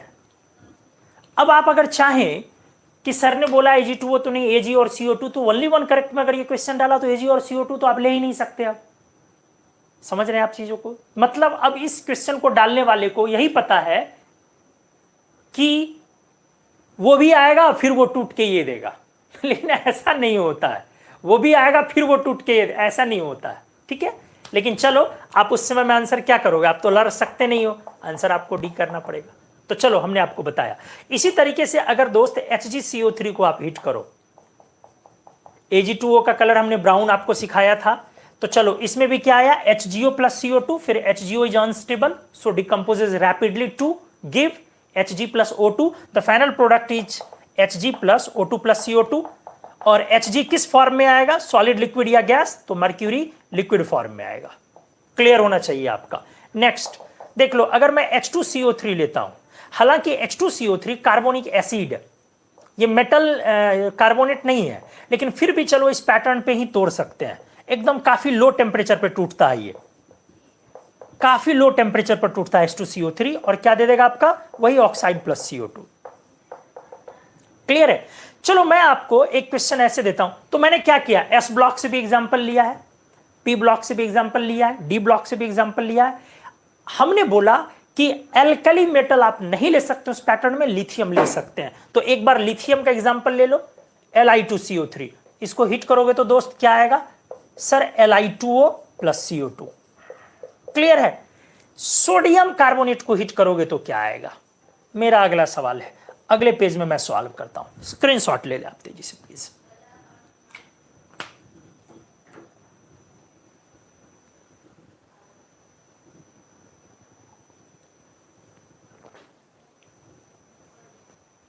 हाँ जी, तो हम लोगों ने जो लास्ट में लिखा है सोडियम कार्बोनेट, उसको हिट करे जरा एक बार।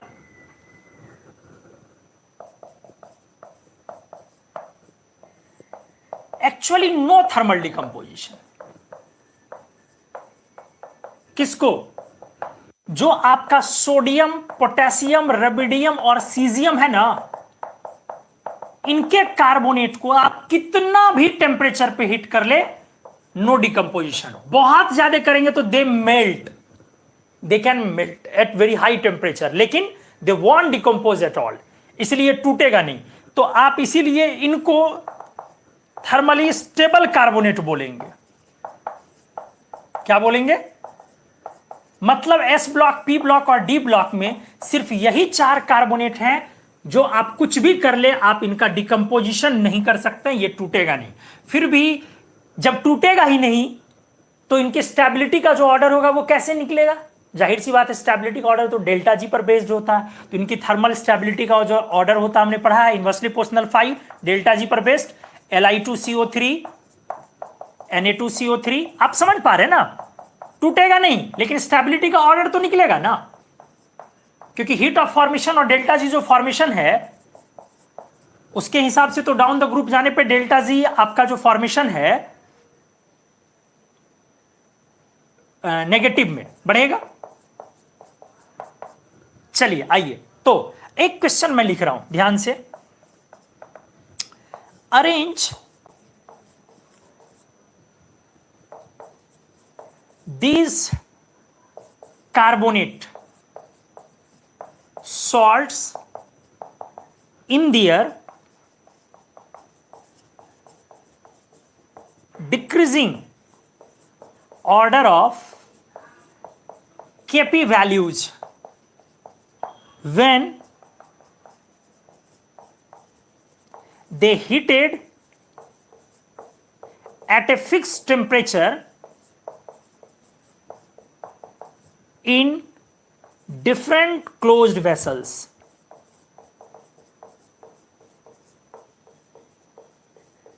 सही है?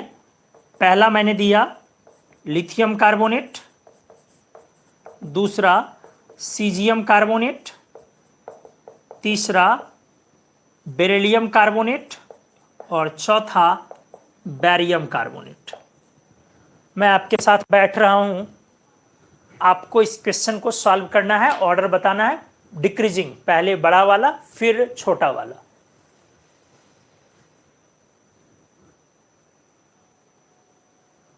ठीक है?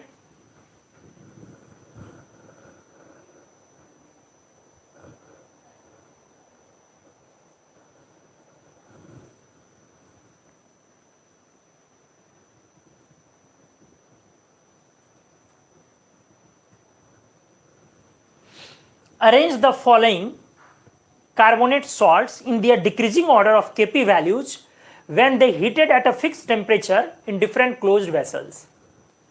इन कार्बोनेट सॉल्ट्स को डिक्रीजिंग Kp वैल्यूज के ऑर्डर में सजाना है जब आप इनको एक फिक्स टेम्परेचर पर, कॉमन टेम्परेचर पर इन सबको हिट करते हैं अलग अलग क्लोज्ड वेसल्स में, अलग अलग क्लोज्ड बंद बर्तन में। तो decreasing order of Kp values में इनको सजाना है। मैं इंतजार कर रहा हूं आपके जवाब का। सोचें, आप वीडियो को पॉज करें, रोकें, सोचें, जो भी करना है, या लाइव में रहें देखें, मैं वेट कर रहा हूं। डिक्रीजिंग ऑर्डर में वे वैल्यू आपको लिखनी है। Kp वैल्यूज, Kp क्या होता है आप जानते हैं, प्रेशर इक्विलिब्रियम कांस्टेंट आप बोलते हैं Kp। किसी भी रिएक्शन के लिए जब आप कंसंट्रेशन के टर्म में इक्विलिब्रियम कांस्टेंट लिखते हैं तो Kc लिखते हैं, और जब आप किसी भी रिएक्शन के लिए आप वही इक्विलिब्रियम कांस्टेंट प्रेशर के टर्म में लिखते हैं, पार्शियल प्रेशर के टर्म में, तो आप Kp लिखते हैं। तो इसमें पहले बड़े वाले वैल्यू को फिर छोटे वाले वैल्यू को आपको बताना है।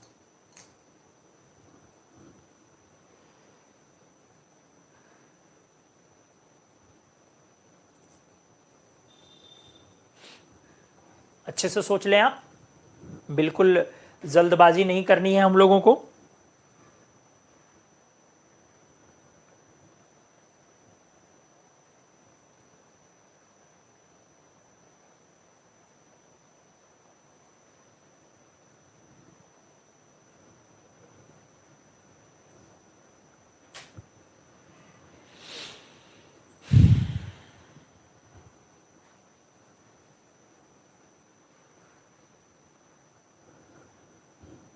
मैं जवाब देख पा रहा हूं 2413, कुछ लोगों का जवाब आया अभी।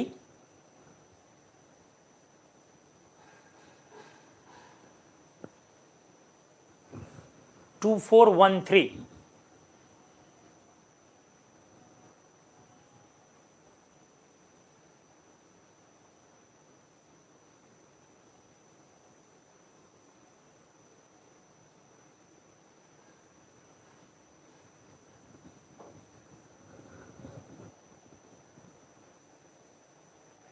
और कोई क्या जवाब दे पाएंगे?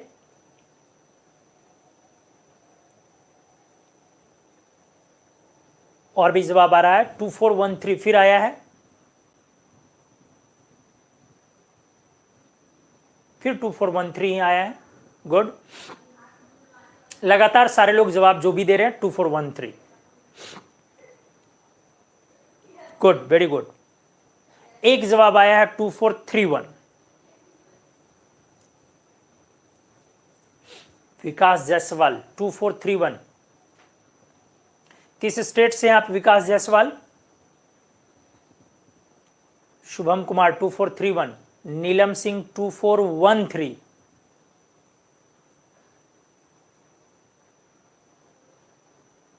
कविता 2431, प्रशांत कुमार 2431,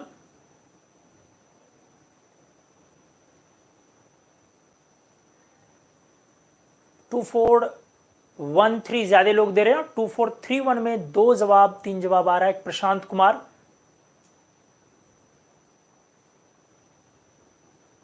मध्य प्रदेश से हैं आप, very good.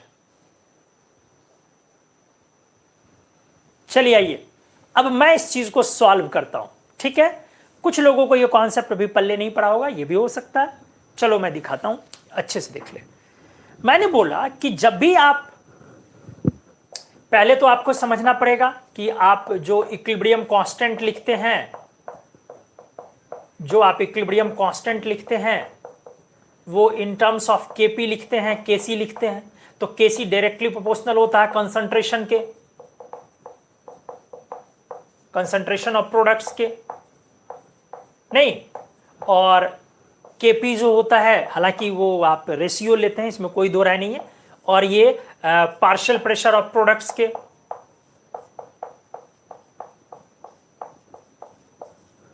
Partial pressure of gaseous products के।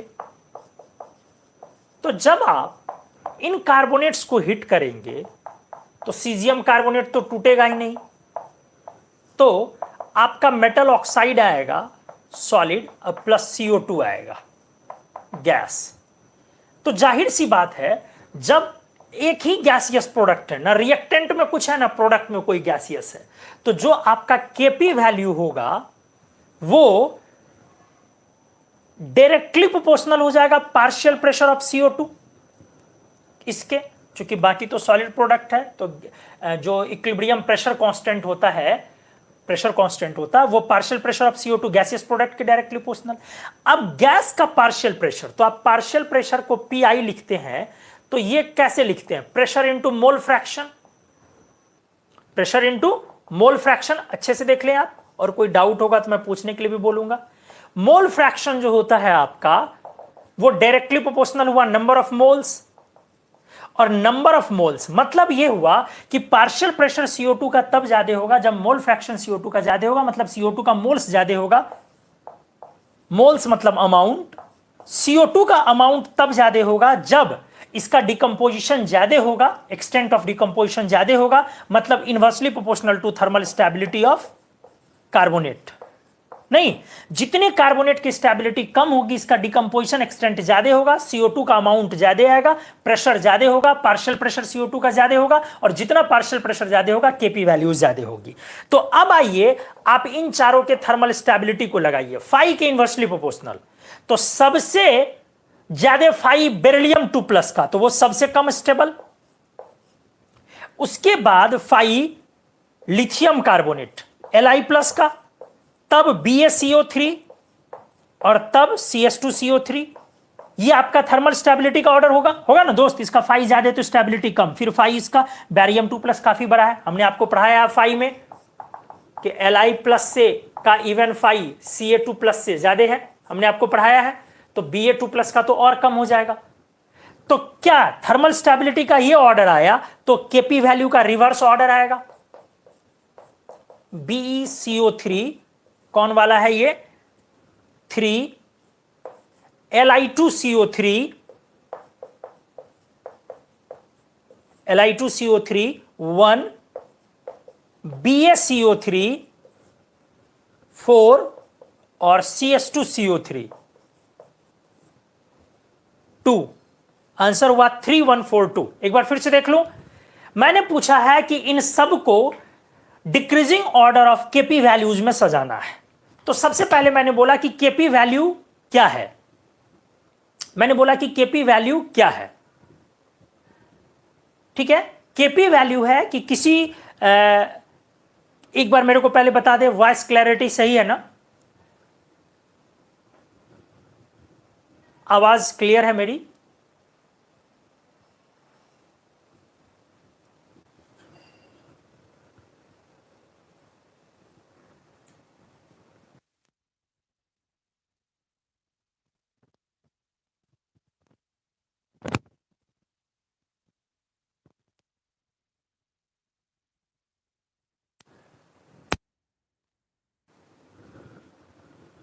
जी हाँ, क्लियर है आवाज, वॉइस मेरी क्लियर है, ठीक है। चलिए, मैंने आप लोगों से पूछा, थैंक यू। तो मैंने बोला कि केपी वैल्यूज क्या है। तो किसी भी रिएक्शन को आप जब लिखते हैं तो एक होता है equilibrium pressure constant, equilibrium concentration constant. अगर नहीं कुछ बोलते हैं तो कंसंट्रेशन के टर्म में समझते हैं। तो आप क्या करते हैं ना कि गैसियस वाला रिएक्टेंट का पार्शियल प्रेशर सबको मल्टीप्लाई करते हैं विथ उसका मल्टीप्लाइंग कोफिशिएंट या बैलेंसिंग फैक्टर जो है उसको पावर में लगा के डिवाइडेड बाय रिएक्टेंट करते हैं। मतलब मान लो कि अगर आपने लिखा ऐसा, अगर किसी को नहीं समझ में आया हो ये, तो मैं उनके लिए यहां लिख दूं, यहां पे लिखता हूं थोड़ा सा, अगर किन्हीं को थोड़ी प्रॉब्लम हुई।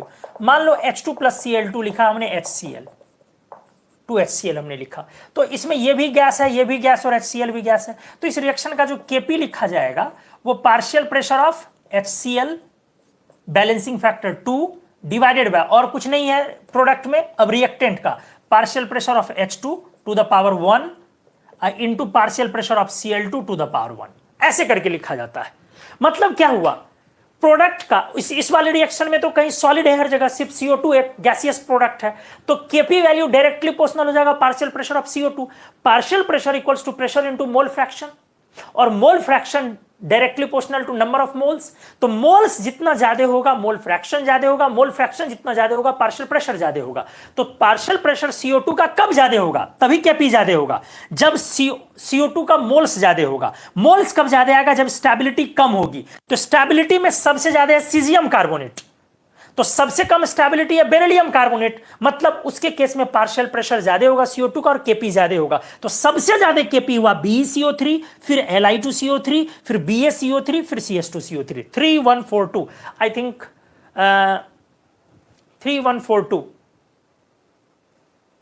3142 एक लोग ने जवाब दिया है, बाकी लोगों ने नहीं दिया है, और सिर्फ एक लोगों ने MK पाठक जी ने दिया है। Thank you, good, very good. तो उम्मीद है अब आप लोगों को समझ में आया होगा। यस और नो एक बार मेरे को बताइए, हाँ सर क्लियर है कॉन्सेप्ट या नहीं, प्लीज, फिर मैं आगे बढ़ सकूं, ताकि प्लीज।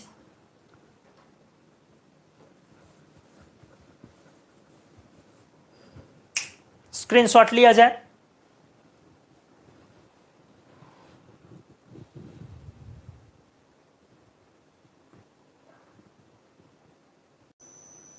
जी, अब हम लोग स्टार्ट करते हैं नया कार्बोनेट के बाद। कार्बोनेट में हमने हर ब्लॉक से एग्जांपल लिया, आपने देखा beryllium carbonate, barium carbonate, sodium carbonate, D block से आयरन कार्बोनेट, डी ब्लॉक से कॉपर कार्बोनेट, पी ब्लॉक से लेड कार्बोनेट, बहुत सारे एग्जांपल आप ले सकते हैं, और भी जिंक कार्बोनेट ले या जो भी ले, हमने बहुत सारा किया। अब आइए नेक्स्ट सॉल्ट में लेता हूं, ऑक्सैलेट सॉल्ट।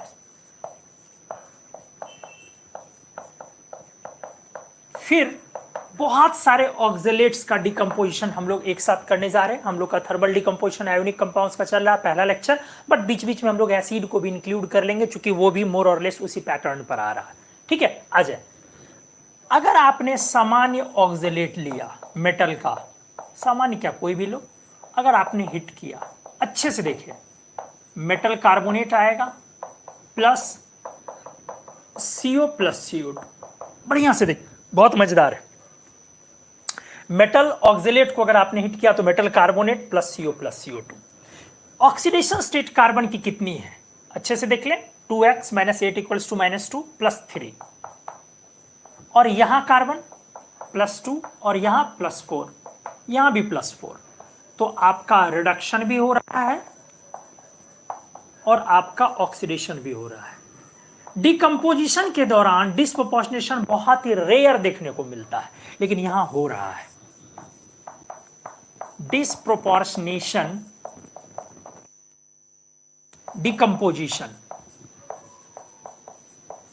अच्छे से देखिए, बहुत ही रेयर होता है कि डिस्प्रोपोर्शनेशन किसको बोलते हैं आप, एक ही एलिमेंट से ऑक्सीडेशन और रिडक्शन जब दोनों को देखने को मिले तो आप उस रिएक्शन को डिस्प्रोपोर्शनेशन बोलते हैं। तो ये डिकम्पोजिशन डिस्प्रोपोर्शनेशन नेचर का हुआ। आ जाए एक बार फिर से, आप सारे मेटल्स ले सकते हैं S, P और D ब्लॉक से, F ब्लॉक हमने पहले ही मना किया हुआ है, लेकिन एक बार फिर से आप मेटल में एल्कली मेटल नहीं ले सकते हैं और लिथियम ले सकते हैं। अच्छे से सुनेंगे, लिथियम ले सकते हैं लेकिन एल्कली मेटल नहीं। अब इन चीजों को फिर से एग्जाम्पल के थ्रू समझना है हम लोगों को। आइए वीडियो पर बने रहे, बहुत अच्छी चीजें सीखने को मिलेंगी। सर एग्जाम्पल, हाँ अब एक पॉइंट, यहां जो आपका कार्बोनेट आया ये तो फिर से टूट सकता है ना, मैं डिकम्पोज फर्दर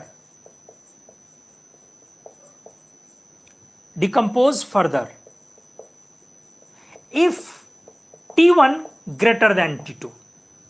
क्या मतलब हुआ, अच्छे से सोचे। मान ले कि कोई कार्बोनेट टूट करके आपका ऑक्साइड प्लस CO2 दे रहा है ना, और इसका डिकम्पोजिशन टेम्परेचर अगर T2 है, तो जाहिर सी बात है हमारा मकसद कार्बोनेट को तोड़ना नहीं है दोस्त, हमारा मकसद कार्बोनेट को तोड़ना नहीं, हमारा मकसद ऑक्सलेट का डिकम्पोजिशन है। लेकिन जो कार्बोनेट प्रोडक्ट आएगा अगर उसका डिकम्पोजिशन टेम्परेचर ऑक्सलेट से लो होगा, मतलब T2 लो होगा T1 से, तो ऑटोमेटिकली ये टूटा हुआ प्रोडक्ट आएगा। लेकिन कार्बोनेट का अगर डिकम्पोजिशन टेम्परेचर T2 उसके T1 से ज्यादा हो, तो मेरा मकसद कार्बोनेट तोड़ना थोड़ी ना है, मेरा मकसद तो ऑक्सलेट को तोड़ना है ना। अच्छे से सुनेंगे आप, मैंने क्या बोला, मैंने बोला कि हमारा मकसद मेटल के ऑक्सलेट को डिकम्पोज करना है, ना कि मेटल के कार्बोनेट को। लेकिन ये कार्बोनेट अपने आप स्पॉन्टेनियस डिकम्पोज हो जाएगा अगर इसका डिकम्पोजिशन टेम्परेचर से ज्यादा, वो ऑलरेडी वहां पर हमने टेम्परेचर लगाया हुआ है। तो सर इसमें कॉन्सेप्ट क्या है, मेरे को कैसे पता, आपको ऐसे पता चलेगा कि जो सामान्य तौर पर थोड़े स्टेबल कार्बोनेट होते हैं, थोड़े स्टेबल या बहुत स्टेबल और थोड़े स्टेबल, वो फर्दर नहीं टूटेंगे। लेकिन जो कम स्टेबल या अनस्टेबल होते हैं, जिनका फाई ज्यादा होता है, वो फर्दर टूट जाएंगे, मतलब उनका डिकम्पोजिशन टेम्परेचर से ज्यादा वो होगा। मैं यहां लिख रहा हूं, मैं डिकम्पोज फर्दर इफ T1 और ग्रेटर देन T2, और ध्यान से क्या लिखेंगे, decomposes further if carbonate salt is thermally not very stable, very छोड़िए ना, नॉट सो स्टेबल। अगर कार्बोनेट सॉल्ट ज्यादा स्टेबल नहीं है तो वो कार्बोनेट फिर से टूट सकता है, टूट जाएगा। क्लियर करता हूं, अच्छे से सोचे। आप ही बताएं, थर्मल स्टेबिलिटी ऑफ कार्बोनेट किस पर डिपेंड करेगा, सर फाई पर। मतलब आपका ये टूटेगा कब, जब फाई ज्यादा हो, और टूटेगा कब नहीं, जब फाई कम हो। क्योंकि अगर थोड़ा स्टेबल है, नहीं है स्टेबल तो टूट जाएगा, और थोड़ा स्टेबल है तो नहीं टूटेगा। थोड़ा स्टेबल कब होगा, जब फाई कम होगा। क्लियर है। तो एल्कली मेटल लिथियम छोड़ के एंड कैल्शियम स्ट्रोंसियम बैरियम, इसको हम मतलब बोल सकते हैं कि want decompose during decomposition of oxalate. अच्छे से देखना दोस्त, decomposition of oxalate H T1 greater than T2। मैंने क्या बोला, एक तो एल्कली मेटल तो क्लियर ही, वो तो टूटता ही नहीं, और एल्कली मेटल तो वैसे भी हमने नहीं लिया है इसमें। लेकिन उसके बाद कैल्शियम, स्ट्रोंशियम और बैरियम, चूंकि ये तीनों नीचे हैं, बड़ा है साइज, तो इनकी फाई की वैल्यू कम है पोलराइजिंग पावर, और अगर फाई कम है तो स्टेबिलिटी थोड़ी ज्यादा है, और अगर स्टेबिलिटी थोड़ी ज्यादा है तो जाहिर सी बात है ये टूटेगा नहीं आराम से, मतलब ऑक्जेलेट टूट जाएगा बट ये कार्बोनेट थोड़ा स्टेबल रह जाएगा। उम्मीद है अब आपको समझ में आया होगा, और बाकी को आप तोड़ देंगे तो अच्छे से आ जाओ। मान लो हमने दिया बेरिलियम ऑक्जेलेट, तो किस फॉर्म में रखें, आराम से सोचे, ऑक्साइड में कि कार्बोनेट में। अगर आपने बेरिलियम ऑक्जेलेट लिखा तो सोचो प्रोडक्ट में क्या लिखा जाए, ऑक्साइड की कार्बोनेट, आराम से बताओ, ऑक्साइड या कार्बोनेट।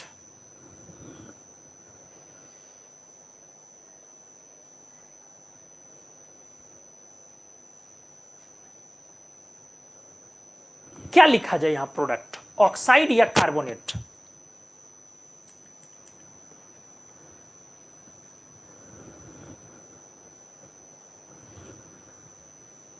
बेरिलियम ऑक्जेलेट में हिट कर रहा हूं, क्या प्रोडक्ट लिखा जाए, ऑक्साइड या कार्बोनेट?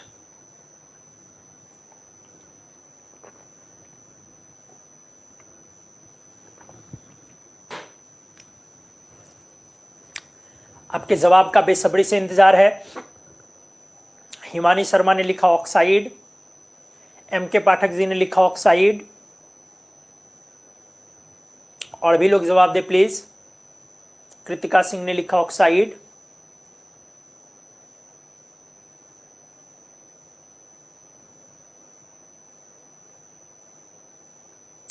अरुण रोहन ने लिखा ऑक्साइड,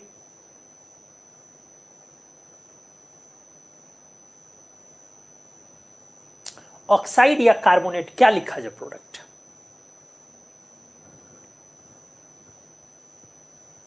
विकास जायसवाल ने लिखा oxide,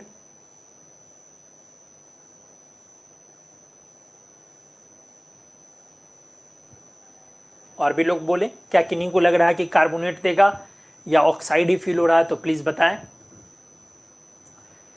oxide, oxide, oxide, oxide, oxide, good, oxide ही देगा एक्चुअली। क्यों? क्योंकि बेरिलियम 2+ का फाई काफी ज्यादा है ना। सिर्फ कैल्शियम, स्ट्रोंशियम, बैरियम का हमने बोला, और एल्कली मेटल तो ऑलरेडी रिएक्शन से छटा हुआ है, तो इनको फर्दर नहीं तोड़ना, उनको उसी फॉर्म में छोड़ देना, इसीलिए आप ऑक्साइड में लाएंगे। ठीक है, एकदम सही लिखा दोस्तों आप लोगों ने। बीईओ तोड़ दिया, कार्बोनेट टूट गया, बीईओ प्लस CO2, और CO तो आएगा, मैंने बैलेंस नहीं किया है। अगर मैं वहीं पर कैल्शियम ऑक्जेलेट लूं, इस बार आपको कार्बोनेट में रखना है क्या दोस्त, CaCO3 plus CO plus CO2। CO भी कलरलेस गैस होता है और CO2 भी कलरलेस गैस होता है, दोनों कलरलेस होता है, और दोनों में ज्यादा पॉइजनस CO होता है। क्या बोला मैंने, CO और CO2 में ज्यादा पॉइजनस CO होता है, काफी पॉइजनस, मतलब इसके रिस्पेक्ट में ज्यादा। ऐसा नहीं कि डेडली पॉइजनस है, इनहेल कर लिया तो डेथ हो गई, लेकिन CO के एक्यूमुलेशन से धीरे धीरे डेथ होती है अगर ज्यादा एक्यूमुलेशन कर लिया। और CO तब बनता है जब आपका ईंधन वगैरह आधा पकता, अच्छे से आपने अगर बर्न नहीं किया तो वो CO2, जैसे लकड़ी वगैरह जलाते हैं तो बीच में जो धुआं होता है जिसमें सफोकेशन होता है व्हाइट व्हाइट वाला, वो CO टाइप का, फिर धीरे धीरे उस समय में CO रहता है, फिर धीरे धीरे वो CO2 जब कंप्लीट बर्न होता है तब CO2 आता है, तो वो वाला ज्यादा खतरनाक होता है। और CO मतलब थोड़ा ज्यादा पॉइजनस इफेक्ट होता है उसका CO2 के रिस्पेक्ट में, वहां पे सफोकेशन ज्यादा फील होगा, जिस समय अनबर्न्ड मतलब सेमी बर्न्ड होता है आपका फ्यूल या लकड़ी वगैरह हम लोग कुछ जलाते हैं तब। ठीक है, चलिए आइए अब आगे मैं कोई दूसरा एग्जांपल लेता हूं, लेड ऑक्जेलेट PV, क्या हो जाएगा, लेड कार्बोनेट फिर तोड़ना पड़ेगा, PbO plus CO plus CO2। अगर मैं लूं रेड कलर, अगर मैं लूं आयरन ऑक्जेलेट FeC2O4, आयरन 2+ में, इसलिए फेरिक ऑक्साइड नहीं बनाएंगे दोस्त, फेरस ही बनाएंगे, FeO ब्लैक कलर का प्लस CO प्लस CO2, सही है लोग। अगर मैं D ब्लॉक से भी ले रहा हूं, P ब्लॉक से, जिंक ऑक्जेलेट ले लो, क्या आ जाएगा, ZnO plus CO plus CO2। हर ब्लॉक से आप एग्जांपल ले सकते हैं। लिथियम ऑक्जेलेट लिया जाए Li2C2O4, जरा ध्यान दें, इसका एम्पेरिकल फॉर्मूला क्या लिखा जा सकता है, LiCO2, फील कर पा रहे होंगे आप, दो कॉमन आ गया, तो LiCO2, ऐसा मत कभी कोई लिख दे LiCO2 तो ऐसा नहीं बोलेंगे ये फॉर्मूला एग्जिस्ट नहीं कर सकता। LiCO2 का मतलब वो Li2C2O4 दो कॉमन लिया हुआ है, ठीक है। नहीं तो देखने से लगता है CO2 न्यूट्रल है, तो भाई Li और CO2 के बीच क्या इंटरेक्शन, क्या फेविक्विक से चिपका हुआ है, तो ऐसा नहीं है। LiCO2 एग्जिस्ट कर रहा है, वो किस फॉर्म में है, Li2C2O4 के फॉर्म में, ऑक्जेलेट के फॉर्म में। आ जाइए, तो क्या बना आपका ऑक्साइड। एल्कली मेटल में हमने लिथियम छोड़ के, एल्कली मेटल वाला कार्बोनेट तो टूटता ही नहीं, Li2O प्लस COCO2। अगला पेज आज का आखिरी लेक्चर का पेज होगा, आप जल्दी से इसका स्क्रीनशॉट लें। उस पेज में मैं बाकी कार्बोनेट के कुछ यूनिक चीजों जैसे एल्कली मेटल्स का बच रहा है, एसिड भी बच रहा है, उसको डिस्कस करता हूं। प्लीज जल्दी से आप।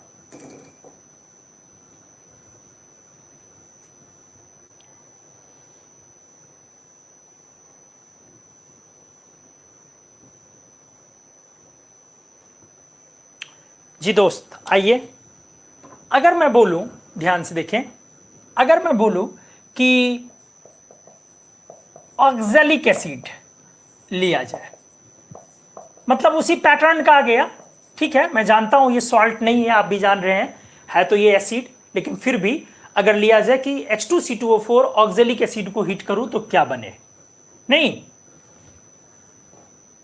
तो उसी पैटर्न पे इसको भी तोड़ लें आप। याद रखने का तरीका थोड़ा हो जाएगा, मतलब आसान हो जाएगा याद रखना। ऑक्जेलिक क्या बनेगा दोस्त, H2CO3 टूट गया H2O plus CO plus CO2, आप समझ रहे हैं ना। H2CO3 टूट जाएगा किसमें, H2O प्लस CO2 में, तो H2O प्लस CO2, ठीक है। सिल्वर ऑक्जेलेट बहुत मजेदार, क्या देगा, आप बोलोगे sir Ag2CO3 plus CO plus CO2, sir ये रहेगा नहीं, टूट जाएगा, Ag2O प्लस CO2, फिर अनस्टेबल है, सर टूट जाएगा, Ag plus O2, sir final product Ag plus, ध्यान से, ये रहा नहीं, ये रहा नहीं, ये रहा Ag plus O2 plus CO plus CO2। अच्छे से देखें, Ag plus O2 plus CO plus CO2, मैं बोलूंगा गलत है। बोलोगे क्यों, CO और O, क्या सब, ये गलती है आपकी, ये आपकी गलती है, आपने CO और O2 एक साथ बनाया हुआ है, इसीलिए गलत है। तो इसका सही आंसर क्या होगा, ये CO और O2 CO2 बनाएगा, तो Ag plus CO2 only, solid silver residue और CO2 ओनली। क्लियर हुआ, काफी इंपॉर्टेंट।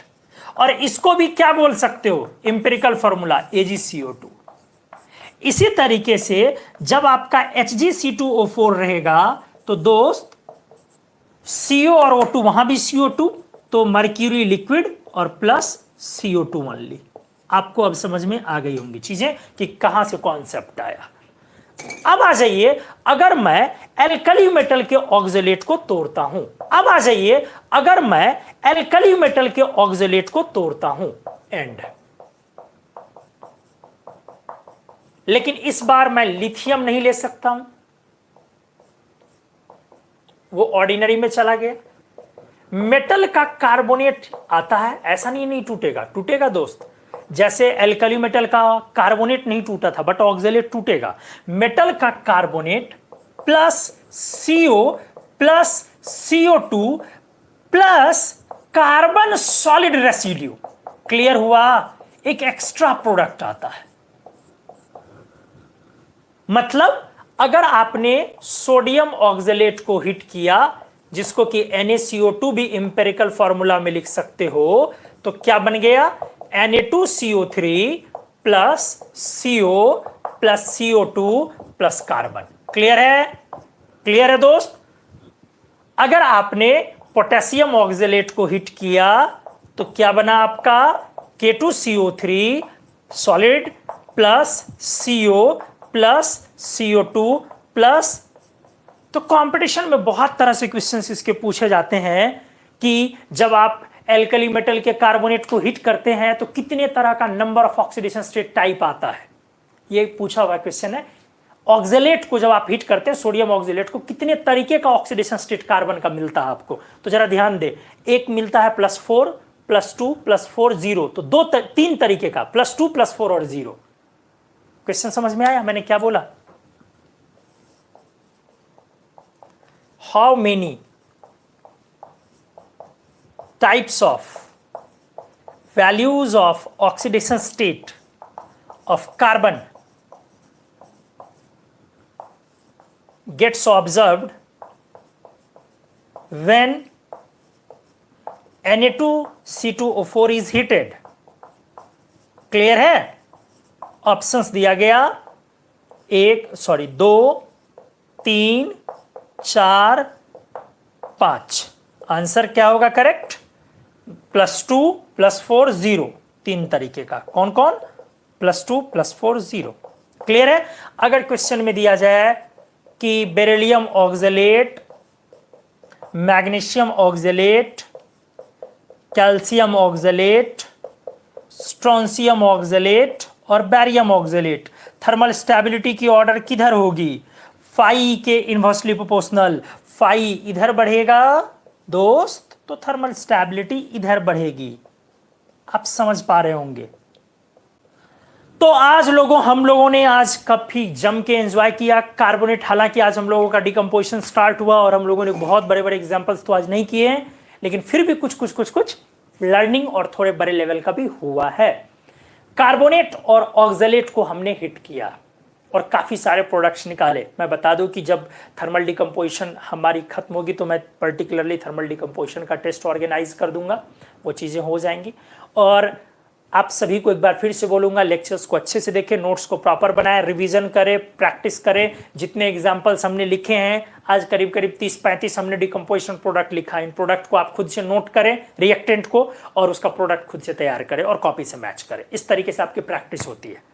और जी हाँ, कुमार मनुज मैजिकल इनऑर्गेनिक एप्लीकेशन को डाउनलोड करना ना भूलें। डाउनलोड करें, हमारी पढ़ाई को रिव्यू करें और रेट करें। आपको जो मन में आए उतना रेट करें और रिव्यू करें। रिव्यू जरूर करें ताकि लोग ऑनलाइन में जो ढूंढ रहे हैं वो है। हमने वहां पर बहुत सारे माइक्रो कोर्सेज डाले हैं, छोटे छोटे टॉपिक वाइज और चैप्टर वाइज। अगर आपका किसी चीज का फंडामेंटल या अच्छे लेवल का आप चीजें चाहते हैं तो वहां पर ये कोर्सेज अवेलेबल है।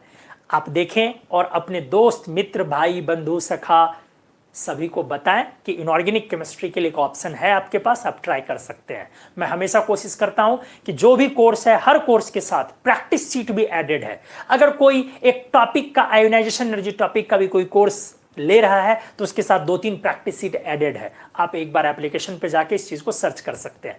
तो उम्मीद करता हूं दोस्तों आप अपने जूनियर, सीनियर, सगे संबंधी सभी तक हमारे इस मैसेज को पहुंचाएंगे और हमें रेट और रिव्यू करना नहीं भूलेंगे। तो मैं कुमार मनु आप लोगों से आज विदा लेता हूं। मिलते हैं अगले लेक्चर में, थर्मल स्टेबिलिटी, थर्मल डिकम्पोजिशन के अगले लेक्चर में, सेकंड लेक्चर में, जहां पर हम लोग नई चीजों को लाएंगे। नाइट्रेट सॉल्ट का डिकम्पोजिशन, एसीटेट सॉल्ट का डिकम्पोजिशन, इस तरह की बहुत सारी चीजें। अलविदा।